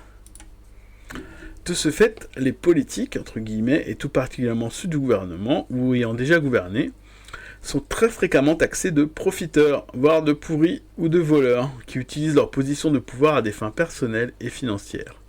La soupe est bonne. Ouais, bon, ça, on ne peut pas trop les blâmer pour le coup. Les salaires des députés et le patrimoine des ministres ou de candidats peuvent également être évoqués avec une assez nette précision. Les politiques sont aussi accusés d'être des beaux parleurs, utilisant leurs beaux discours pour mieux nous la mettre à l'envers. Un enquêté me chantonne à propos des politiques la chanson Parole, Parole, interprétée par Dalida et Alain Delon. À noter que c'est régulièrement une citation aussi de Marine Le Pen, cette chanson-là, pour parler des politiques. Donc c'est pas non plus quelque chose qui tombe du ciel en termes de façon de communiquer. Ok, dans ce cadre, Dalida elle était de gauche en plus, c'est triste. Mais bon, pas Alain Delon, comme quoi. Dans ce cadre, le langage est une arme mise au service d'une certaine hypocrisie. Ils vont pas droit et manient pour cacher l'inaction ou l'impuissance politique. Ils disent mais ils ne font rien. Le monde politique, pris comme un tout, cumule ainsi les critiques portées tantôt aux élites économiques, une richesse trop importante et imméritée, tantôt aux élites culturelles, un usage abusif et au demeurant inutile de leur pouvoir rhétorique et symbolique. À ce titre, on peut remarquer qu'Emmanuel Macron, président de la République pour la première fois en 2017, concentre en sa seule personne les deux registres d'accusation. On ne peut quand même pas parler d'une élite culturelle pourtant pour Macron, mais bon, visiblement ok. D'une part, son appartenance au monde de l'argent semble relever de l'évidence. On me mentionne son passage à la banque Rothschild. Certaines lois adoptées sous son mandat favorisent avant tout les gros, ou simplement son attitude, son exist corporel, je connais pas le mot, sa manière de se comporter, de s'habiller. Donc ouais, bon, il fait riche, mais ça on l'a vu, D'autre part, on relève souvent la fausseté du personnage. Il est faux, qui est certes intelligent, l'adjectif revient plusieurs fois, mais en qui on ne peut pas avoir confiance. Un candidat qui sait donc bien sourire et bien parler, il sait faire, mais pour mieux nous embobiner. Pathologie de l'argent, pathologie de la parole, synthèse sociale sans doute assez inédite. Emmanuel Macron combine ainsi nos yeux des électeurs RN, les tares attribués aux dominants tant économiques que culturels, de façon significative. Un flou règne aussi sur son positionnement politique. Comme on me le répète à plusieurs reprises, lui on ne sait pas trop où il est, et ce y compris en 2022, une fois son premier mandat passé, ce qui est quand même fou. De ce point de vue, la stratégie du candidat président consistant à réunir droite et gauche dans un grand bloc central, opposé aux populistes de tous bords, a en un sens porté ses fruits en accentuant encore davantage la perception du monde politique comme un tout indifférencié et éloigné. Ouais, c'est quand même bien de droite le bloc central, sans vouloir faire ma raclette, mais bon. Ok. Donc, on continue. Donc tout ça, pour l'instant, c'est relativement classique. Croire en Marine. Donc le RN échappe-t-il à cette défiance généralisée vis-à-vis des politiques ? Pour beaucoup des électeurs rencontrés, il s'agit de ne pas montrer dupe. Comme on me le répète souvent, le RN, ça reste un parti politique. C'est-à-dire une institution à laquelle on ne saurait accorder une totale confiance. Oui, quand même. Laurent, mécanicien agricole, me l'assure. C'est des politiques de toute façon. La politique, là où tu es à un niveau où tu es obligé de toute façon de faire des trucs pas toujours très clairs. Philippe, le commerçant, c'était plus haut. Le RN au pouvoir, un jour on y arrivera, Je sais pas si ça fera quelque chose, parce qu'ils sont tous pareils. Pour s'en mettre dans les poches, il n'y a pas de souci. La famille Le Pen, c'est pas des tristes non plus. En plus, ils sont courants, c'est ça qui est fou. Christophe, pompier professionnel, donc un collègue de Pierrick. Faut pas se leurrer, tu mets le Front National au pouvoir, tu crois qu'ils vont pas nous endoffer aussi, putain, on dit ça encore, endoffer, ok. C'est pareil, c'est un parti politique. J'ai pas entendu ce mot endoffer depuis les années 80. Il ajoute cependant qu'il agit à ses yeux, il s'agit à ses yeux du seul parti qui peut peut-être faire quelque chose contre cette hémorragie migratoire qu'il y a actuellement. Ok. Cette dernière précision n'est pas négligeable, en ce qu'elle traduit la reconnaissance minimale dont bénéficie le RN, et ça c'est super important, la reconnaissance minimale dont bénéficie le RN, c'est-à-dire qu'ils sont même au courant en fait que c'est un parti de bourgeois, qui vont pas faire des trucs pour les gens, mais par contre qui reconnaissent minimalement qu'en matière de lutte contre l'immigration. Et donc c'est ça en fait qui est le point central là-dessus. Même s'il peut être parfois désabusé, le vote pour Marine Le Pen repose sur la conviction que, une fois son parti au pouvoir, celui-ci, à minima, ne soutient pas les groupes repoussoirs que sont les immigrés ou les musulmans. Parce qu'évidemment, actuellement au gouvernement, il y a un groupe qui les soutient. C'est ça qui est fou. Et n'ira pas dans le sens d'une préférence étrangère, comme le font, aux yeux de mes interlocuteurs, toutes les autres formations politiques. Donc c'est fou de vivre dans ce monde-là quand même. Pour ces électeurs qui n'ont pas encore cédé à l'abstention, en tout cas pour les élections présidentielles, le RN constitue le moins mauvais en termes d'une alternative contrainte par l'état de l'offre politique. De la même façon qu'il a été montré que dans certains milieux sociaux, les partis de gauche bénéficient d'une présomption de défense des minorités, Le RN jouit ici d'une présomption de défense des majoritaires, c'est pas mal ça, qui constitue le socle minimal de confiance pour les personnes lui accordant son suffrage. Donc là, c'est un point qui est extrêmement important, qui est que c'est bien identifié que le vote RN, c'est pas un vote de changement social, ou en tout cas, il y a un peu d'espoir qu'il y ait un changement pour ces personnes en termes de trucs. Par contre, ce changement-là, il est perçu par la lutte contre l'immigration. Et c'est ce changement-là qui permettra d'améliorer.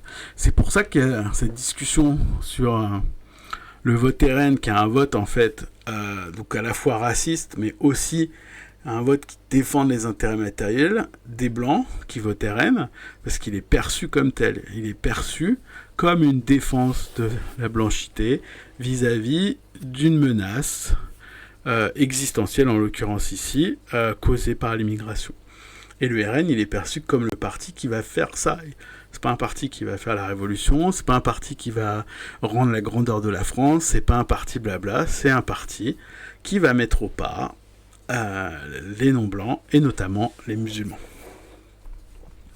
On remarque ici que la prise de distance à l'égard des politiques, et de la politique plus fondamentalement, n'implique pas une perte complète de repères chez ses électeurs. Tu m'étonnes.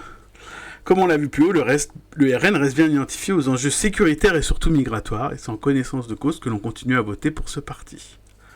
À nouveau, l'idée sur laquelle on voterait RN pour que ça change, et que parce que l'on aurait déjà tout essayé, est à ce titre incomplète. Ouais, il est gentil, hein.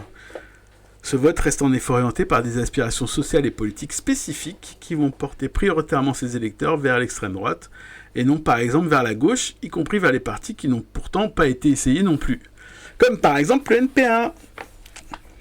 Si c'était vraiment un vote, de possibilités de gauche et d'amélioration spécifique, on aurait plein de voix. Ça n'est pas le cas, et c'est pas un hasard là-dessus. Certains électeurs se montrent toutefois plus enthousiastes. Un même geste électoral peut en effet se traduire par une gamme variée de niveaux d'adhésion, allant de votes largement désinvestis à des pratiques électorales bien plus motivées affectivement. Il est alors intéressant de noter que, même sur fond de désintérêt grandissant pour la politique, le parti du RN, et encore plus la figure de Marine Le Pen, peut également être source d'espoir pour différents électeurs.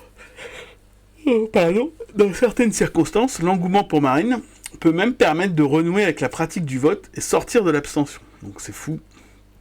C'est le cas de Monique, déjà croisée lors des chapitres précédents. Sacrée Monique.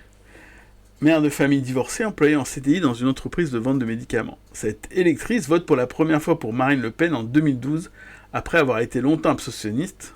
Moi, au début, je votais pas, en raison d'une mal inscription, sur les listes électorales, après un déménagement, et plus généralement d'un faible intérêt pour la chose politique. J'ai jamais été trop dans la politique, je ne m'informais pas de ces choses-là, c'est pas bien, mais je ne faisais pas ce qu'il faut. Cette électrice va cependant développer un fort attachement à la personne de Marine Le Pen, qu'elle découvre d'abord à travers les médias. Avant les élections de 2012, je l'ai vue à la télévision. Elle était interrogée et tout ce qu'elle disait, j'adhérais. C'était tout ce qu'elle disait. Le discours de Marine Le Pen apparaît tout à fait ajusté à ses propres aspirations, en particulier sur l'immigration et la fermeture des frontières. Voilà, décidément, c'est vraiment une fixation. Monique témoigne d'une xénophobie virulente qui structure ses perceptions du monde et ses conduites vis-à-vis des minorités, notamment arabes ou musulmanes. Sacrée Monique. Le caractère explicite de son racisme s'explique aussi par un certain ethos que la sociologue Christelle Avril a caractérisé comme une virilité au féminin. Ah oui, que l'on retrouve particulièrement chez les femmes de classe populaire. Comme elle me l'affirme en entretien, Monique n'hésite jamais à ouvrir sa gueule, même si ça plaît pas. Condamnant régulièrement l'hypocrisie des gens et leur manque de franchise, elle dit ce qu'elle a à dire et ne baisse pas les yeux. Au sujet de l'immigration, cette électrice ne se montre pas fataliste et en appelle même à la responsabilité de l'État. Les gens, quand on les entend, ils disent « on n'a pas le choix ». Mais c'est pas comme ça qu'il faut réagir. Déjà, premièrement, je suis désolé, mais c'est à l'État qu'il faut s'en prendre, parce que c'est l'État qui est responsable de ça. Lorsque je lui demande si l'élection de Marine Le Pen aurait pu selon elle, changer quelque chose, la réponse est très claire.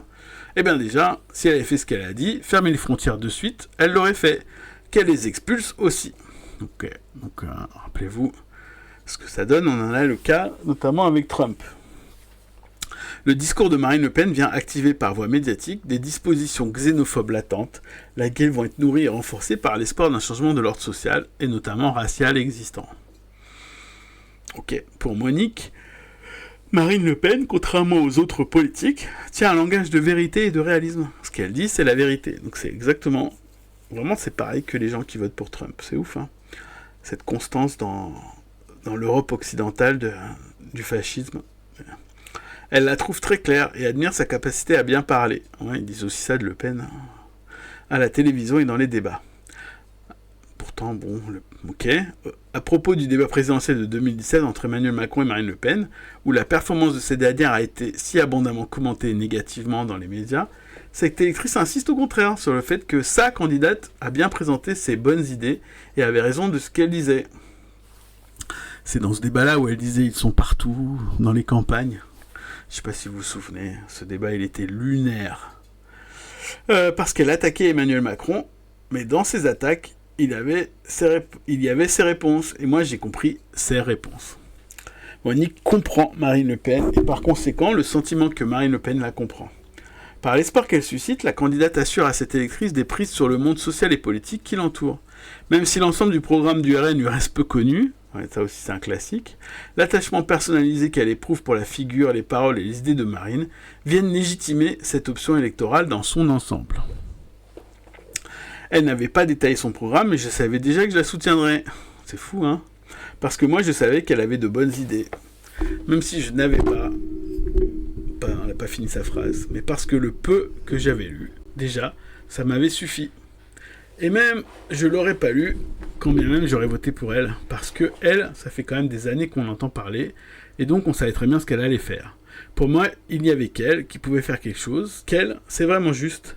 Marine, je l'ai repérée il y a quelques temps, et depuis je la suis, et je vote pour elle.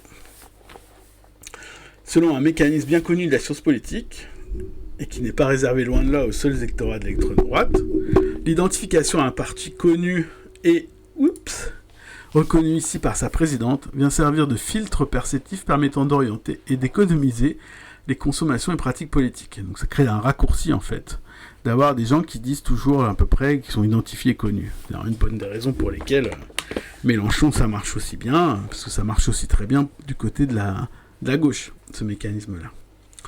Pour Monique, Marine Le Pen fait foi et constitue dès lors son principal repère électoral. Ok. Quelle heure il est? On peut continuer encore un petit peu.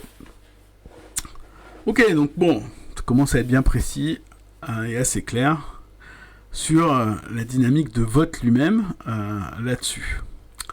Et notamment du fait qu'il est très très bien associé, donc comme on le disait, au racisme de manière claire et nette, et assumé. Et c'est surtout ça qui est important dans ce chapitre-là, c'est à quel point il est assumé. Alors, Zemmour, je ne le connais pas trop. La confiance quasi exclusive placée en Marine Le Pen explique, chez cette électrice, sa faible propension à voter pour d'autres candidats, y compris ceux dont les positions radicales seraient sur le fond assez proches des siennes. En 2022, par exemple, Monique n'a jamais envisagé de voter pour Éric Zemmour, essayiste d'extrême droite et candidat à l'élection présidentielle du parti avec le parti Reconquête. Elle n'avait alors, me dit-elle lorsque je l'interroge à ce sujet, pas assez confiance en lui. De façon notable, sa défiance repose moins sur les différends proprement politiques que sur le peu d'informations et de connaissances qu'elle possède à propos du candidat et de ses positions programmatiques. Disons que je ne sais pas vraiment j'imagine ce qu'il dit, je ne l'ai pas écouté assez en fait, je n'ai pas assez approfondi. Elle conclut, je ne le connais pas trop en fait. Au regard de l'important battage génétique déployé autour du candidat durant sa campagne électorale de 2002, cette méconnaissance de la figure des Zemmour a été l'une de mes surprises d'enquête. Ah oui, mais ça, moi, je suis pas surpris, hein. Que tu sois surpris là-dessus. Franchement, ça c'est clair, hein. En plus, les gens, ils consomment des médias et des données de manière complètement avec des cercles et qui peuvent tout à fait passer au travers de ce genre de trucs. Lorsque je retourne sur mon terrain à l'occasion de l'élection de 2022, je crois certes des électeurs, souvent assez politisés, qui assument pleinement un vote pour ce candidat. C'est le cas d'Ernesto, le fameux maton franco-brésilien, évoqué dans le chapitre précédent. Manifestement des opinions très tranchées, explicitement racistes sur les questions d'immigration et d'insécurité, oui. On sait, Ernesto, on a lu tes citations dans le chapitre d'avant. Il vote Éric Zemmour au premier tour d'élection présidentielle avant de se reporter sur Marine au second. Depuis son acquisition de la citoyenneté française en 2009, il a principalement voté pour le RN. Ou en tout cas à chaque fois le plus à droite possible. En 2022, l'émergence du candidat Zemmour a trouvé ses faveurs. Il était beaucoup plus rigide, il n'y avait pas la tcha-tcha-tcha avec lui, et j'aime bien ça. Eh ben dis donc, pas de tcha-tcha-tcha avec Zemmour, on n'a pas du tout la même perception du personnage. Ce dernier lui apparaît plus rigoureux, plus combatif que Marine Le Pen. Ce jugement n'étant pas sans doute exempt de biais sexistes, sans déconner, et par conséquent plus crédible à ses yeux. Aujourd'hui en France, on est face à un char de combat qui s'appelle l'immigration incontrôlable. C'est vraiment une fixation, hein. Et pour arrêter un char de combat, il faut utiliser un char de combat aussi. Les écarts entre ces deux candidats ne sont cependant pas exagérés. Comme il me l'indique avec une métaphore, Marine Le Pen et Éric Zemmour, c'est le même bonbon mais pas le même emballage. Ok. Actant que les différences entre les deux personnes politiques renvoient à des enjeux de forme plus que de fond, Ernesto n'éprouve aucune difficulté à voter pour le RN au second tour, même si Éric Zemmour conserve sa préférence. Ok. Donc ça c'est bien identifié que c'est l'extrême droite du coup. Hein. En revanche, chez deux électeurs RN, les plus nombreux parmi ceux rencontrés en 2022, le candidat m'apparaît pas comme une option électorale réellement envisagée. Bon, en même temps, s'il y a toujours Marine Le Pen, pourquoi voter pour Zemmour ? C'était plus simple de voter pour Marine Le Pen.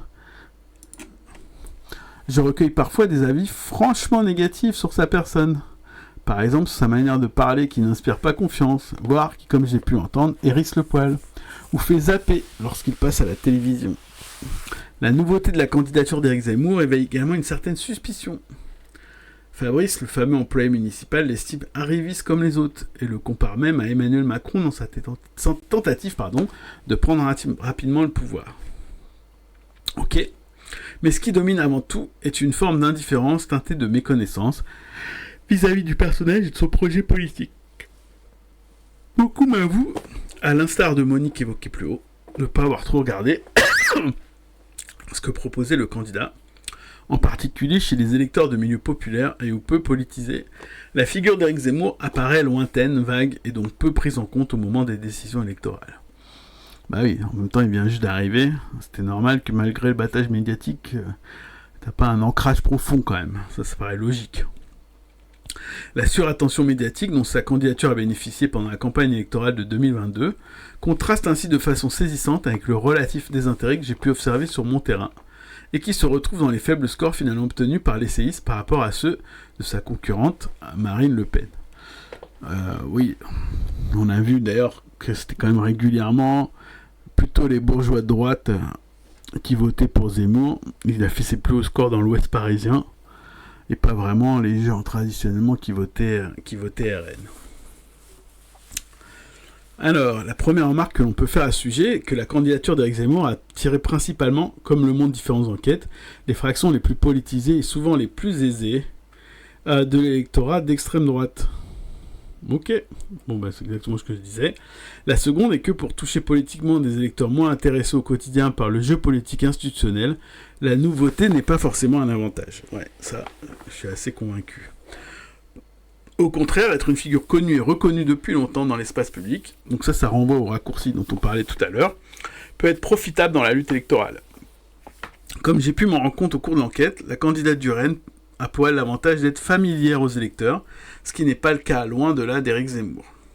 Le fait que Marine Le Pen et avant elle son père aient marqué depuis longtemps le paysage politique et médiatique lui procure une forme de rente cognitive et affective, c'est bien le terme, une rente cognitive et affective, ok.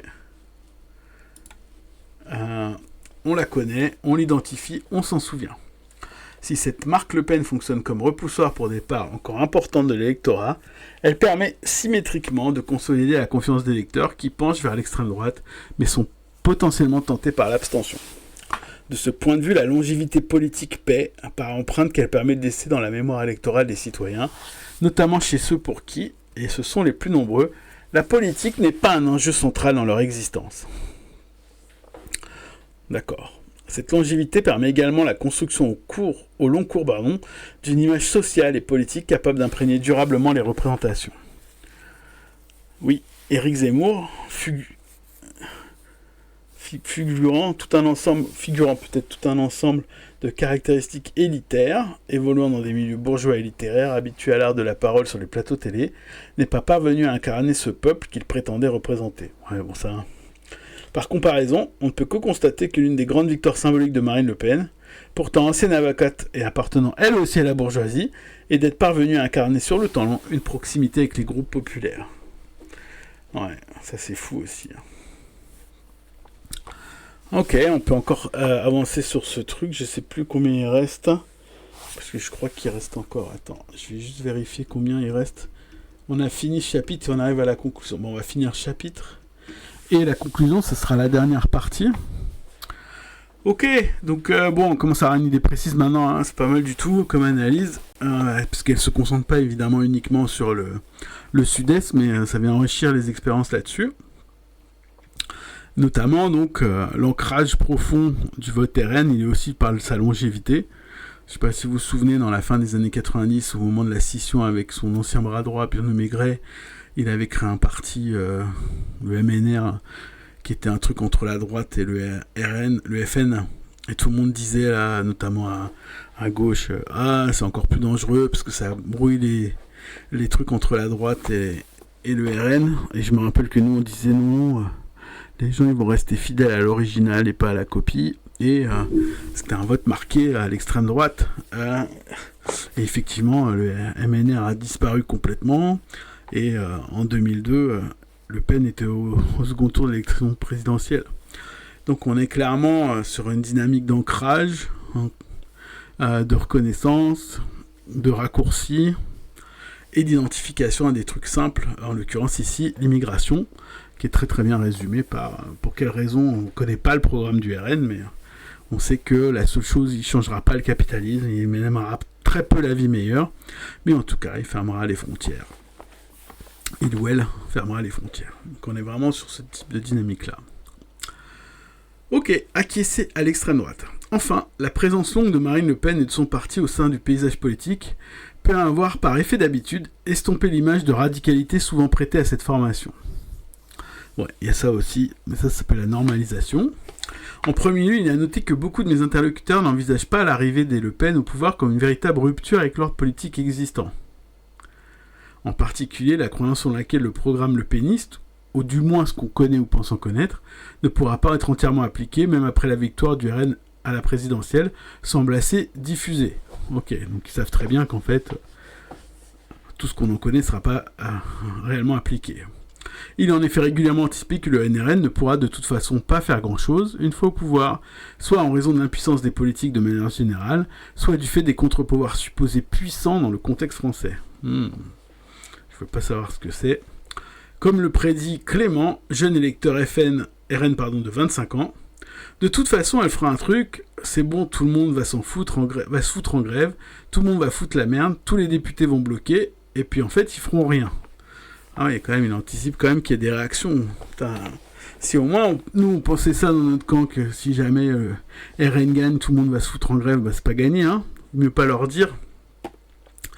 Jean-Pierre, qui vote Le Pen depuis longtemps, ne se berce pas d'illusions. Tout ce qu'elle raconte, Marine Le Pen, elle tiendra, allez, 52% de ce qu'elle promet. J'aime bien le 2. Faut être lucide. Donc c'est pas 50, c'est pas 48, c'est 52.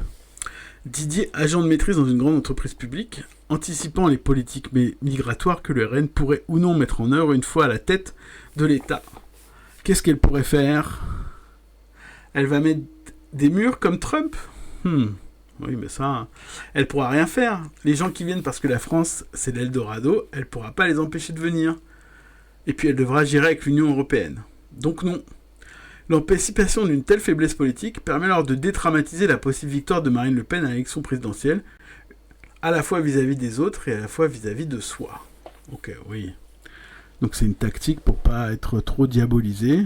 Considérer aussi de dire que il va pas se passer grand-chose. Ça, j'ai déjà entendu les faves dire ça, hein, que ça va aller, ayez confiance, il va pas se passer grand-chose. Chloé, qui a voté pour la première fois pour le RN en 2022, partage cette vision des choses. Elle a aussi fait le même choix de Marine Le Pen, en se disant que de toute façon, elle pourra peut-être pas faire grand-chose non plus. Chloé a 35 ans, elle est employée dans la restauration rapide, fille de 2 ouvriers, en couple et mère d'un enfant de 11 ans scolarisé dans le privé. Lors de l'entretien, elle m'avoue n'avoir jamais trop voté. Elle s'est par exemple abstenue lors de l'élection de 2017, avant tout par désintérêt pour ces questions. La politique, c'est jamais quelque chose qui m'a trop passionné. Au cours des dernières années, elle déclare cependant avoir pris conscience de l'importance de voter, notamment parce qu'elle s'est trouvée entourée de personnes qui s'intéressaient beaucoup plus à la politique. Elle mentionne notamment son ex-conjoint avec qui elle a vécu plusieurs années, qui elle situe politiquement à droite, et dont elle dit partager les idées. Lors du premier tour de l'élection présidentielle de 2022, elle choisit de voter pour la candidate LR, Valérie Pécresse, en 2022. Waouh! Son programme m'allait bien, et je l'avais un peu écouté, j'aimais bien sa façon d'expliquer les choses. Aïe aïe aïe, qu'elle avait l'air de tout bien maîtriser. Waouh! Quand elle voulait faire une mesure, elle expliquait bien où elle allait chercher l'argent et comment. Je trouvais ça bien. Ok, elle se dit très convaincue de ce premier vote. Le choix du second tour pour Marine Le Pen suscite quelques hésitations de sa part. Comme elle l'exprime, il y a quand même un peu une culpabilité de voter RN, parce qu'on dit quand même, on va jusque là quoi. Voilà, c'est culturel. En France, l'extrême droite, il y a un gros panneau danger quoi. Ok, donc ça porte encore ses fruits quand même de mettre la pression. Si voter Le Pen n'est donc toujours pas un geste électoral anodin, cette culpabilité est cependant surmontée par Chloé, qui ne juge pas ce parti aussi dangereux qu'on le représente parfois. J'ai pas peur de l'extrême droite non plus parce que, je trouve qu'on continue de la diaboliser alors que ce n'est pas, je ne sais, qu'on est quand même en France, on est protégé par rapport à ça. Elle va pas faire des trucs. Oh. Au final, et je pense que beaucoup de personnes pensent comme moi, il va rien se passer de grave. Enfin, c'est pas une dictatrice. C'est fou, C'est fou de dire ça. Ok. Elle regrette à ce titre, c'est F. Trump, pour ceux qui n'y croient pas. Tout le monde se foutait de sa gueule la première fois en disant regardez, c'est pas un dictateur. Et bien voilà, maintenant où on en est. Et une fois que tu as essayé l'extrême droite, tu as du mal à en revenir, au contraire. Bon, bref. Elle regrette à ce titre que la droite se refuse à faire de véritables alliances avec le RN. Ils le font pas parce qu'il y a toujours cette culpabilité avec eux d'être alliés au RN, alors que c'est plus que c'était. L'extrême droite ne serait plus aussi extrême qu'auparavant. Tout au long de l'enquête, alors, il faudrait quand même qu'il explique, peut-être sera dit après, quoi. Elle est aussi moins extrême, parce que une bonne partie des idées classiques de droite sont devenues mainstream, donc à partir du moment où tu se décales, elle devient un peu plus normale, l'extrême droite. Bref, tout au long de l'enquête, j'ai pu constater à quel point l'idée que le RN se serait transformé en un parti moins radical s'impose comme une vérité communément admise, et par là sert de justification spontanée au vote Marine Le Pen. Ok, donc ça permet aussi de justifier. On me compare par exemple très souvent, en soulignant leurs différences, Jean-Marie Le Pen et sa fille, le premier étant régulièrement qualifié de fou ou de violent, et d'ailleurs souvent comparé à l'ancien président des États-Unis Donald Trump, quand la seconde bénéficie, elle, des allures de la respectabilité et de l'apaisement. Si l'URN est toujours perçu comme différent des autres partis sur certains points, notamment en matière d'immigration et de sécurité, la stigmatisation dont il fait l'objet dans l'espace public est jugée exagérée et obsolète, voire tournée en dérision. Donc ça c'est clair que les 20 dernières années, c'était 25 dernières années, c'est un échec sur la diabolisation du RN, et plutôt il y a un succès pour lui dans sa dédiabolisation. Ainsi, même si la préférence nationale constitue toujours la clé de voûte du programme lepéniste, même si les continuités de son projet politique l'emportent très règlement sur les ruptures, il semble évident pour une part croissante de l'électorat que, quand même, la fille n'est pas le père et que le parti a évolué, qu'aujourd'hui n'est plus autrefois, qu'il ne faut pas exagérer. Si on en croit les enquêtes d'opinion, alors que le parti néo-péniste a été considéré comme un danger pour la démocratie par une large majorité de la population française jusqu'à la fin des années 2000, cet avis n'est désormais partagé pour la première fois que par moins de la moitié des électeurs. Heureusement que ces électeurs-là, ils sont mobilisés l'an dernier pour voter NFP quand même. C'est cette évolution dans la perception générale du RN qui permet à certaines personnes comme Chloé, globalement peu intéressées par la politique, plutôt à droite, mais se décrivant comme une personne pas du tout extrémiste, de franchir le pas et de déposer un bulletin Marine Le Pen dans l'urne. La petite musique de la dédiabolisation est donc parvenue à s'ancrer dans les représentations communes, faisant du vote pour l'extrême droite un acte dédramatisé et presque banal. La stratégie donc de dédiabolisation du RN, donc c'est ça, souvent attribuée à l'arrivée de Marine Le Pen à la tête du parti en 2011, n'est en rien un phénomène nouveau. On pourrait même dire que ce parti a été créé dans cette perspective. En 1972, c'est dans l'objectif de rendre leurs idées plus acceptables et de s'accorder à la légalité démocratique et de pouvoir se présenter aux élections législatives de l'année suivante que les responsables d'Ordre Nouveau, groupuscule fasciste, fondent le FN. Dès le départ, ce parti a incarné et incarne toujours cette volonté de normaliser les idées d'extrême droite, c'est-à-dire de les ajuster aux règles institutionnelles en vigueur et aux normes dominantes de l'espace politique et médiatique. C'est une constante de l'histoire, donc sous-entendu pour couper évidemment avec la tradition de groupuscules violents qu'étaient Ordre Nouveau, Occident et tous ces groupes-là, l'OAS évidemment, puisque là c'est pas dit, mais il y a beaucoup d'anciens de l'OAS qui ont fondé le FN, et évidemment aussi d'anciens Waffen-SS, des nostalgiques de Pétain, et de Vichy. Et donc ça c'est pas très vendeur, donc il faut trouver une technique pour arriver à vendre ces idées-là. Donc c'est une constante dans l'histoire de ce parti que d'offrir à différentes étapes de son développement une nouvelle image davantage rassurante et respectable, afin de capitaliser un électorat différent. Force est de constater que plus de 5 ans après la création du parti, une telle logique persévère. Oui. Dans le même temps, cette stratégie de conformation n'a toujours été que partielle. Et ça aussi, c'est important à retenir. C'est que tu fais tout un système où tu dédiabolises, mais en même temps, tu mets quand même plein de marqueurs.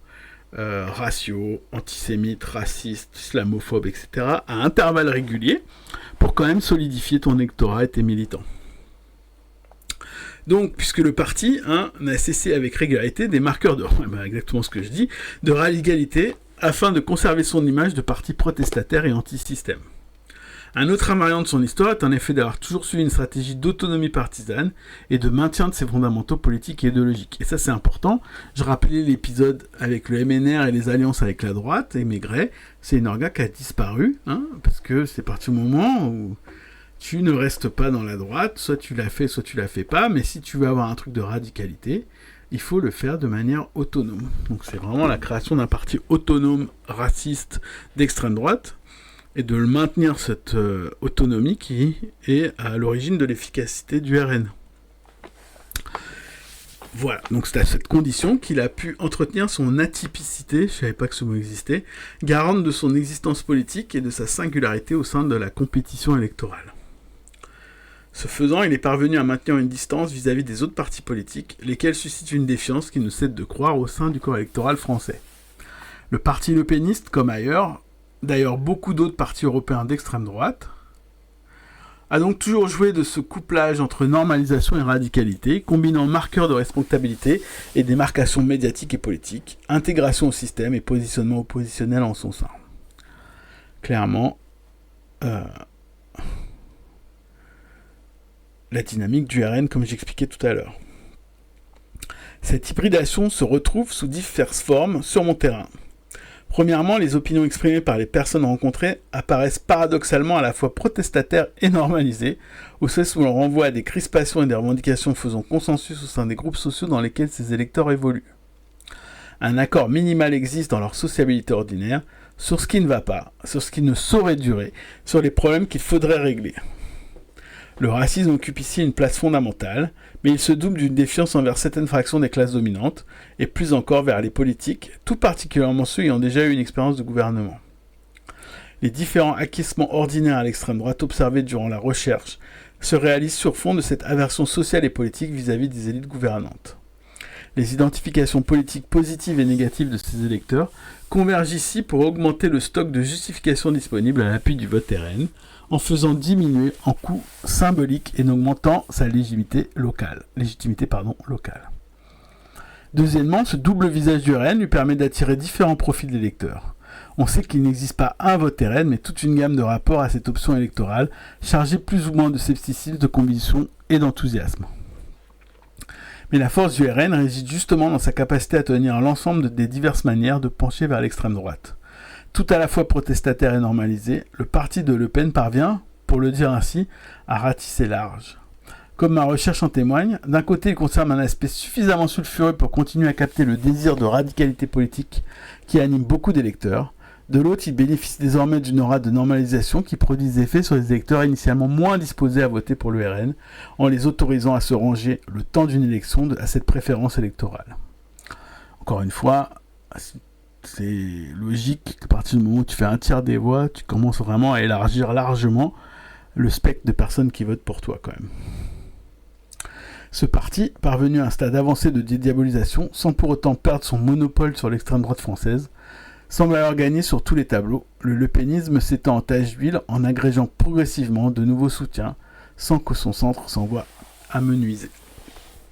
Ok, donc qu'est-ce qu'il va nous rester à lire ? Il va nous rester quand même 1, 2, 3, 4 pages de conclusion. Ouais, je pense que c'est pas la peine de faire un épisode, je vais continuer, on va finir le livre avec ce chapitre 5 et la conclusion. Comme ça, ce sera fait. Et donc on aura fini l'Euphorie, qui est quand même un livre emblématique de l'an dernier concernant le vote RN. Allez, donc il va résumer en partie, donc c'est pas mal la conclusion de ce point de vue-là.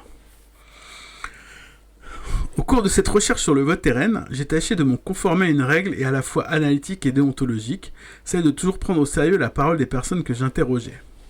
Prendre au sérieux leurs craintes, leurs doutes, leurs incertitudes, mais aussi leurs affirmations parfois très tranchées sur l'état du monde qui les entoure. L'objectif était ainsi de saisir à quoi tiennent les électeurs du RN, à quel mode de vie ils accordent de la valeur, à quels principes moraux ils sont attachés. Pour comprendre comment l'extrême droite se normalise, il faut comprendre sur quelle normalité s'appuient ces électeurs. Prendre au sérieux leurs paroles, c'est aussi ne pas partir du principe que ces électeurs ne savent pas ce qu'ils font lorsqu'ils votent pour le parti de Marine Le Pen, qu'ils se trompent dans leurs décisions électorales. Donc ça, c'est très important d'avoir retenir ça en tête. Pour reprendre les termes de Stuart Hall, le succès et l'efficacité de l'extrême droite ne reposent pas sur sa capacité à duper des gens naïfs, mais sur le fait que ce discours politique se déploie auprès d'expériences vécues bien réelles et qui assure celles-ci des effets pertinents. Même s'il ne faut pas exagérer l'importance de l'acte électoral dans la vie des individus ordinaires, le vote RN reste un moyen pour les personnes qui en usent de signifier le temps d'une élection, les épreuves sociales qu'elles traversent, les problèmes auxquels elles sont confrontées et les interprétations qu'elles en font. Donc ça, c'est un truc important, de ne pas prendre les électeurs pour RN pour des gens ignares, abrutis, qui ne savent pas ce qu'ils font, dont la colère serait mal placée, etc. etc. C'est une expression politique de craintes qui peuvent être d'ailleurs plus ou moins fondées, exprimées par ces groupes politiques-là. Donc la suite, les électeurs du sud-est de la France que j'ai rencontrés, même s'ils ne sont pas touchés directement par la pauvreté et la précarité, connaissent une situation économique et sociale marquée par la fragilité et l'incertitude. Donc là c'est important, c'est pas les fractions les plus pauvres, en tout cas dans le terrain qui a été évoqué là, mais des gens qui sont au bord, pas de la pauvreté, mais en tout cas au bord de ce qu'ils estiment être la fragilité et l'incertitude. Comme on l'a vu, les craintes et le sentiment d'injustice qui en découlent n'ont pas pour objet prioritaire l'emploi, l'exposition au chômage, mais la redistribution et l'usage des ressources communes. Les impôts que l'on paie, les lieux où on habite, l'école où on a inscrit ses enfants, la qualité des services publics auxquels on a accès. Pour ces électeurs, et la chose traverse très vraisemblablement tout l'électorat lepéniste, ces sphères de la reproduction sociale constituent des foyers particulièrement actifs de politisation en faveur du RN.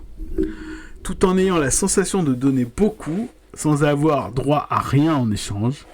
Donc ils sont tellement au milieu qu'ils ne touchent pas d'aide, mais en même temps ils payent beaucoup d'impôts, mais ils ne sont pas riches.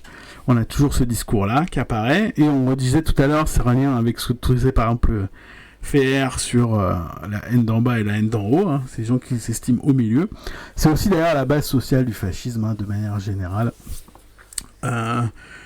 Celui dont on parle classiquement, par exemple, les années 30, ok ? Tout en ayant la sensation de donner beaucoup sans avoir droit à rien en échange, les électeurs interrogés entretiennent un rapport de plus en plus dégradé à leur lieu de vie, donc le quartier, l'école, les commerces, et à ses évolutions. Les scènes fiscales, scolaires et résidentielles deviennent le théâtre de compétitions sociales racialisées, dans lesquelles les groupes minoritaires, construits et essentialisés en tant que tels, sont perçus et jugés comme des concurrents illégitimes. Donc là, c'est clair et net que les pauvres racisés non blancs sont perçus comme des concurrents, mais surtout qu'ils n'ont pas de légitimité, qui devraient donc dégager. Si les morales de classe qui opèrent ici, idéologie du mérite, attachement à la valeur travail, rendent illégitimes certains types de pauvreté, à travers la critique de l'assistanat, les normativités de l'ordre national viennent accentuer le caractère intolérable de la présence d'individus de groupes considérés comme immigrés. Donc c'est la double peine, hein. T'es considéré comme, quand t'es pauvre, t'es considéré comme assisté et fainéant, et c'est encore pire si tu n'es pas blanc, parce que tu profites des largesses de l'État. Et voilà, qui bénéficierait indûment des services de l'État, à commencer par les aides sociales, et dévaloriserait les espaces collectifs. Donc ça, c'est très fort aussi, ce truc, dévaloriserait les espaces collectifs. La perception des non-blancs dévalorise les espaces collectifs. Ce sont également leurs formes d'exister elles-mêmes, leur existence proprement sociale qui sont remises en cause. Le fait qu'eux aussi soient inclus dans la solidarité nationale collective, qu'ils investissent leur lieu de vie, ça veut dire simplement qu'ils y habitent, inscrivent leurs enfants dans les écoles à proximité et adoptent parfois certains styles de vie différents, comme des modes de consommation et des pratiques religieuses. Ok, donc ça aussi c'est très important. Le ressentiment vise également par continuité l'État français accusé de favoriser une véritable préférence étrangère en matière de redistribution et d'exercice de son autorité. Là aussi, on a la perception que les non-blancs peuvent faire ce qu'ils veulent, ils bénéficient de la mansuétude de la police. Ces questions matérielles ont dès lors partie liée avec les enjeux de reconnaissance. Les élites dirigeantes ne semblent plus pouvoir assurer durablement la position sociale, financière, matérielle et symbolique de ces électeurs, pourtant chèrement acquises. Okay, en ne rétribuant plus leur mérite de la norme, payer ses impôts et suivre les règles, la classe politique au pouvoir paraît être en incapacité de faire justice à ces Français moyens, à ce peuple qui devrait pourtant être, juge-t-on, sa préoccupation principale. Alors, de quoi cette configuration est-elle le produit ? Cette enquête fait apparaître à quel point les logiques de mise en concurrence des ressources communes viennent encourager les processus de racialisation et réciproquement. Donc ça, c'est aussi très important. Ok, on met en concurrence des ressources, bon, des fois artificiellement, et on vient encourager les processus de racialisation qui eux-mêmes viennent justifier cette concurrence des ressources, qui viennent justifier la racialisation dans un processus circulaire. La remise en cause progressive de l'universalité des droits sociaux, l'opacité et la fragmentation des principes de redistribution, la dégradation des services publics et leur mise en compétition pour conséquence, comme constaté sur mon terrain, d'attiser le racisme. Inversement, le racisme a pour effet, par infiltration, de creuser encore davantage les failles d'un État social craquelé. Les territoires eux-mêmes, et particulièrement en région Sud-PACA, sont aussi progressivement mis en concurrence par le truchement d'une économie de l'enrichissement, accentuant considérablement les jeux de valorisation résidentielle et touristique des espaces habitables. Et donc le racisme vient créer aussi des ségrégations spatiales et des modifications de cette attractivité. Les politiques d'attractivité, d'installation de ménages aisés dans le sud de la France et les fortes inégalités que cela implique accroissent la hiérarchisation des territoires et donc la compétition pour y accéder. Là encore, cette mise sous tension des espaces communs attire la racialisation des perceptions socio-spatiales et des stratégies résidentielles dans un contexte où la présence de certaines minorités jugées trop visibles a des conséquences très directes sur la valeur symbolique mais aussi économique d'un territoire donné. Donc le racisme en fait crée une dévalorisation à partir du moment où il y a des racisés qui existent dans un espace collectif et donc vient diminuer la valeur et donc créer une compétition économique par rapport à des endroits où la valeur est plus élevée parce que celle-ci n'a pas de présence non blanche. Le racisme apparaît à ce titre comme un fait tout à fait matériel et idéal, économique et culturel, et il est de ce point de vue inexact de le classer du côté d'un sociétal ou d'un identitaire qu'on opposerait à une problématique sociale. Tout à fait. Ici, le racisme est vraiment vu comme un truc de survie économique, de la mise en concurrence. Prendre au sérieux les discours des électeurs du RN, c'est donc aussi accepter de prendre en compte dans l'analyse le racisme qui s'y exprime. Non pas comme la trace d'une ignorance, d'une bêtise ou d'une défaillance morale, mais comme un mode de perception et de prise en compte, une prise de position au sein des rapports de force. Et ça, c'est aussi très important. C'est vraiment changer une façon dont on perçoit le racisme. Le vote RN est même confusément, même sans illusion, une manière d'exercer un pouvoir. Et ce pouvoir est aussi un pouvoir racial, tout au moins une tentative de se maintenir ou de se rehausser au sein des relations de pouvoir instituées entre majoritaires et minoritaires. Donc, voter RN, c'est essayer de mettre en avant le fait qu'on est blanc par rapport aux autres. Cette dimension est importante à reconnaître pour ne pas céder au discours qui dépeignent les électeurs d'extrême droite en pure victime. Ce qu'on fait beaucoup à l'extrême gauche. Il est tout à fait possible et à dire vrai nécessaire de saisir en même temps les fragilités de la condition sociale de ces électeurs et leur participation de une position majoritaire au processus de racialisation et de stigmatisation des minorités. En même temps, les fragilités de la condition sociale.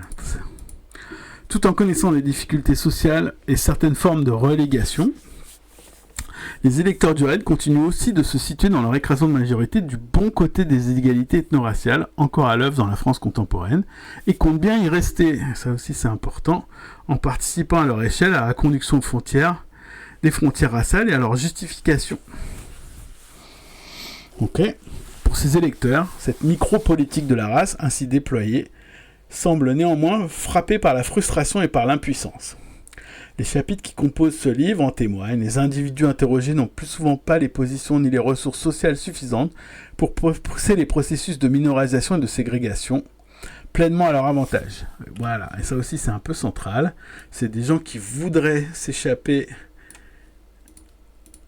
et rester dans la blanchité, en tout cas dans le truc, l'entre-soi blanc, mais ils ont beaucoup de difficultés parce que c'est réservé à ceux qui ont plus de richesses qu'eux.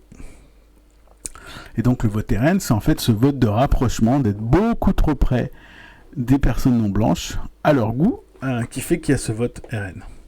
Ils n'ont en quelque sorte pas les moyens sociaux de leurs aspirations racialisées, qui leur permettraient de bénéficier de l'entre-soi blanc auquel ils prétendent. Donc c'est exactement ce que je viens de dire. Parce que leur position au sein du groupe majoritaire apparaît de plus en plus chancelante, ces électeurs semblent moins maîtres d'un jeu auquel ils acceptent pourtant de jouer. La position médiane et fragile qu'ils occupent au sein des rapports sociaux de classe se retrouve donc au cœur des rapports sociaux de race. Franchement, cette phrase, elle est excellente. Tous les électeurs interrogés partagent en effet cette crainte de devenir minoritaire dans la configuration sociale et tout particulièrement territoriale qui est la leur, de ne plus avoir l'impression d'être chez soi et de s'y sentir coincé.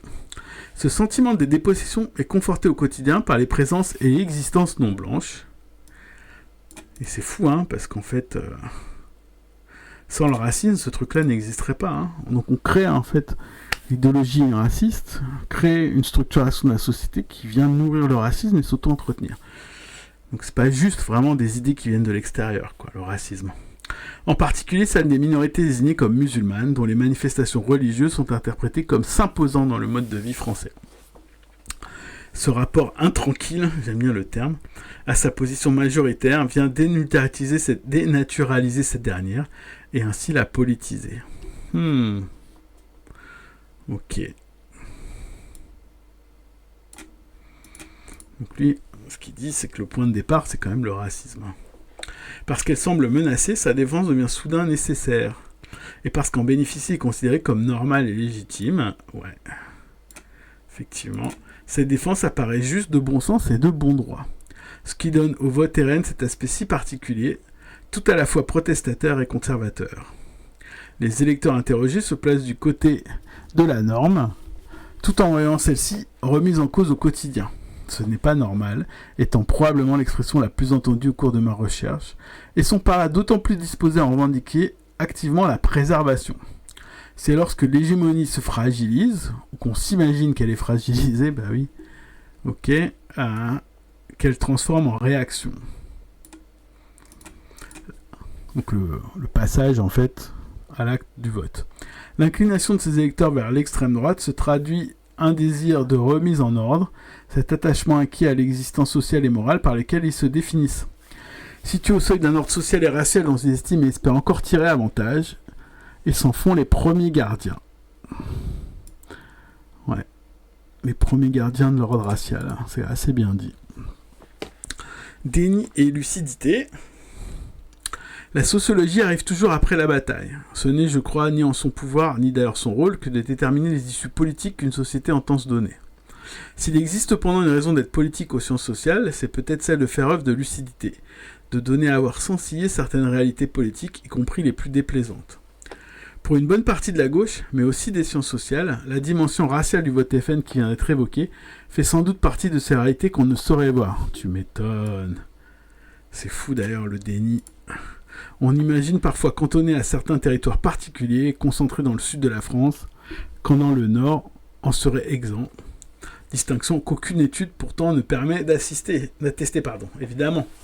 On la présente aussi comme accessoire ou dissipée par la montée d'autres préoccupations socio-économiques. Exactement, ça c'est un classique. Le chômage, le déclassement, le pouvoir d'achat, comme si celle-ci était exclusive de la question raciale. Et ça c'est très bien dit là-dessus. Autant d'interprétations occultant le fait que l'aversion entretenue vis-à-vis des minorités ethno-raciales constitue à la fois le dénominateur commun aux différentes fractions de l'électorat lepéniste et le lien entre les différentes motivations de ces électeurs. Clairement aussi. Ok. Au terme de mon enquête, je pense pouvoir assurer qu'on ne gagne rien à dépeindre le racisme à l'œuvre au sein de l'électorat RN sous les traits d'une fausse conscience. Je ne savais même pas qu'il avait dit ça lui-même, ni à le considérer comme un simple exutoire face à des situations de désespoir économique. La racialisation est un processus qui a sa part d'autonomie, qui structure et suscite des intérêts propres et qui affecte durablement les représentations communes du monde. Le fait social raciste possède à ce titre une puissante efficacité normative et politique. Dénier sa place prépondérante dans la fabrique des opinions politiques et des pratiques électorales, c'est mal comprendre, ou en tout cas ne comprendre qu'à moitié, ce qui fonde la force du lepénisme. C'est par ailleurs, il faut le signaler, accréditer d'une certaine façon le discours RN dont la stratégie de dédiabolisation a justement consisté à se démarquer du stigmate du racisme. Je vais dire ça aux camarades. C'est eux en fait qui adoptent la stratégie du RN. Établir un tel rapprochement entre racisme et RN, ce serait, comme le répètent à l'envi ses représentants, insulter des millions d'électeurs qui ont voté pour ce parti.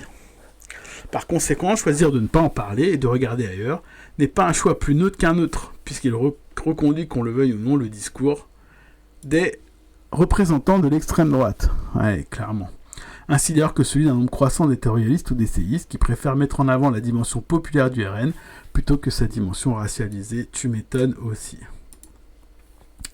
De même, les discours présentant le vote RN comme un vote de colère, exprimant avant tout une perte de repères ou un ras-le-bol général, pêchent par intransitivité. Donc ça veut dire qu'il n'y a pas de cible à cette colère.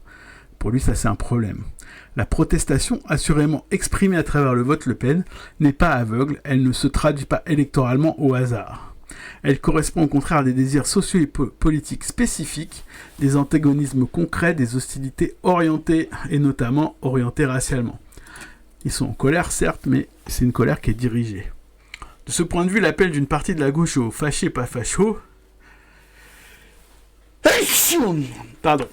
parmi les électeurs du RN, pour reprendre une expression qui a fait Flores, notamment celle de Ruffin, illustre pour une part cette tentation de minorer la force du racisme dans la construction des attitudes politiques. Par ailleurs, même s'il existe une profonde défiance des électeurs lepénistes envers les élites gouvernantes, ne voir dans leur vote qu'une aspiration purement dégagiste me semble assez illusoire. Les réactions de gouvernements d'extrême droite en Europe, ou plus proche encore d'équipes municipales, comme dans la ville d'Orange ou dans les communes dirigées par le RN, notamment en 2014 et en 2020, doit en tout cas les inciter à la prudence qu'à la nature anti-système du vote d'extrême droite. Tu m'étonnes. Au contraire, la plupart des gens des villes où il y a des votes d'extrême droite, ils se maintiennent très fortement. C'est très très rare qu'ils se font dégager. Donc on est anti-système, mais pas tout le temps. Notamment lorsque le système leur convient, les électeurs continuent de voter, et en nombre, pour ces formations politiques. Ce constat n'a rien d'irréversible. Oui. Heureusement. Le racisme, comme d'autres rapports au monde, n'est pas un fait de nature, ni une essence individuelle immuable, mais une construction sociale et politique. Celle-ci s'intériorise sous la forme de croyances qui peuvent être plus ou moins entretenues, plus ou moins flattées par les acteurs du champ politique. À ses électeurs, Marine Le Pen fait depuis longtemps la même promesse, celle d'arrimer aux affects racistes qui les traversent une puissance sociale et politique supérieure à celle dont ils disposent actuellement. Une telle offre rend bien sûr des aspects d'une revanche culturelle, mais elle est aussi ce point est fondamental, de nature socio-économique, au sens où elle englobe des domaines et intérêts proprement matériels. Et oui. Le lepénisme a élaboré et répété sans relâche une série d'articulations politiques spécifiques à destination des classes moyennes et populaires blanches, en leur promettant à la fois reconnaissance et amélioration de leurs conditions matérielles d'existence. Dans le contexte actuel de légitimation croissante des thèses défendues par l'extrême droite dans les pans entiers de l'espace public et politique, les électeurs peuvent être tentés d'y croire. Les formations politiques qui souhaitent les convaincre d'y renoncer doivent alors proposer en face d'autres projets de protection économique, d'émancipation sociale, capables de faire le poids de nourrir des affects concurrents et d'activer d'autres aspirations et de démonétiser la force électorale du racisme. Ouais, ça c'est la grosse difficulté. On l'a vu, le RN profite d'une situation produite tout à la fois par les inégalités capitalistes et par le raidissement raciste contemporain. Et ce raidissement raciste n'est pas uniquement dû au RN. Il est dû aussi, de manière générale, à la classe dirigeante. C'est donc en toute logique qu'en mobilisant sur les deux fronts simultanément que la lutte contre l'extrême droite peut espérer trouver une efficacité. Tu m'étonnes. Lutte à mener sur la scène électorale, mais aussi peut-être par un travail social et culturel de plus long terme. Une autre leçon de cette enquête, c'est en effet que le vote RN s'ancre dans des sociabilités ordinaires, ça aussi c'est très important, se légitime par la circulation d'évidences partagées au sein de groupes sociaux concrets. C'est au cœur de ce quotidien qui façonne le politique que le combat contre la normalisation du populisme doit nécessairement se déployer. Donc ça j'en parlais tout à l'heure, mais on va en reparler tout de suite après. En tout cas, cette lutte ne pourra se mener qu'en ayant une vision complète de ce qui fonde les votes pour le RN et en s'attaquant aux logiques communes qui participent à leur diffusion, sans se contenter de condamnations morales individuelles contre tel ou tel électeur, qui à un moment de son existence en vient à déposer un bulletin RN dans l'urne. Une seconde utilité politique des sciences sociales réside dans leur obstination à désigner des phénomènes structurels comme condition de possibilité des attitudes sociales et politiques observables à l'échelle individuelle. La sociologie ne déresponsabilise pas, mais sa fonction normative est de pointer des responsabilités toujours collectives. Faire de l'extrême droite un épouvantail à part de la société est sans doute rassurant pour certains, mais occulte les processus collectifs qui concourent à la montée des partis comme le RN. Considérer cet essor comme un phénomène anormal ou pathologique, c'est ne pas voir qu'il se nourrit de normes déjà largement légitimées, que l'extrême droite ne fait que radicaliser ou simplement rendre explicites. Les discours anti-assistés et anti-immigrés, si souvent entendus durant cette enquête, ne paraissent valides aux acteurs que parce qu'ils s'insèrent dans un contexte matériel, culturel et idéologique qui les rend possibles, voire valorisés. Et oui, étudier le Rassemblement national, comprendre ses électeurs, c'est aussi se rendre compte que ceux-ci ne penchent vers l'extrême droite que parce que le monde dans lequel ils vivent penche avec eux, exactement. Bien dit. Et donc là, c'est un truc qu'il dit dans un podcast, mais qu'il dit pas dans son livre, qui dit qu'une des solutions, notamment, c'est de recréer de la conflictualité pour casser, en fait, ça, là, les sociabilités ordinaires, les rendre plus conflictuelles sur la question raciale, et donc réintroduire de la conflictualité. C'est à partir du moment où ils sont challengés sur des questions, notamment sur les trucs racistes, mais pas que, mais notamment sur les trucs racistes, quand ils sont challengés, que ça permet de créer en fait des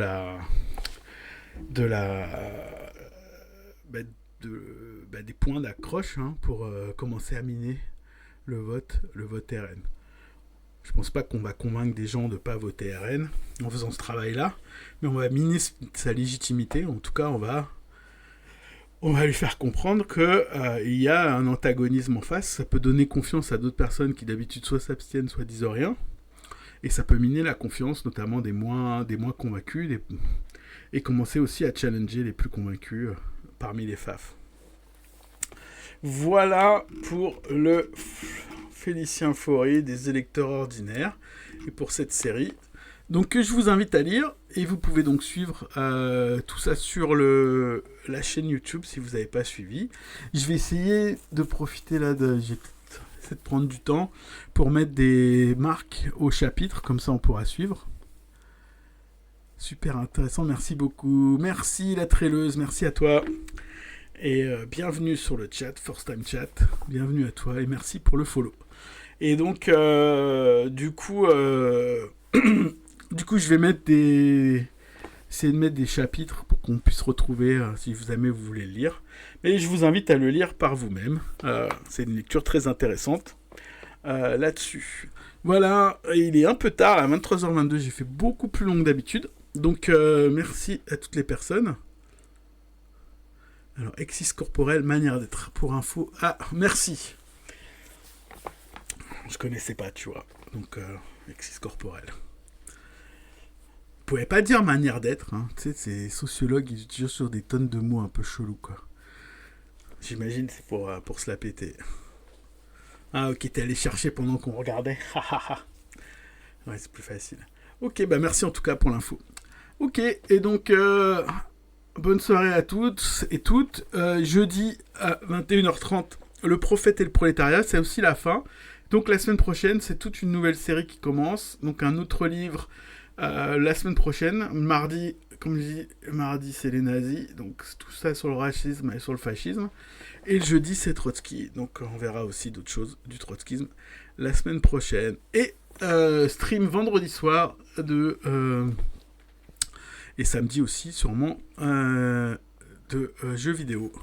Donc n'hésitez pas, on fait Suikoden, qui est un vieux jeu de 1997 qui est remasterisé et qui sort jeudi. Et donc il y aura Suikoden vendredi et samedi. Voilà, salut tout le monde.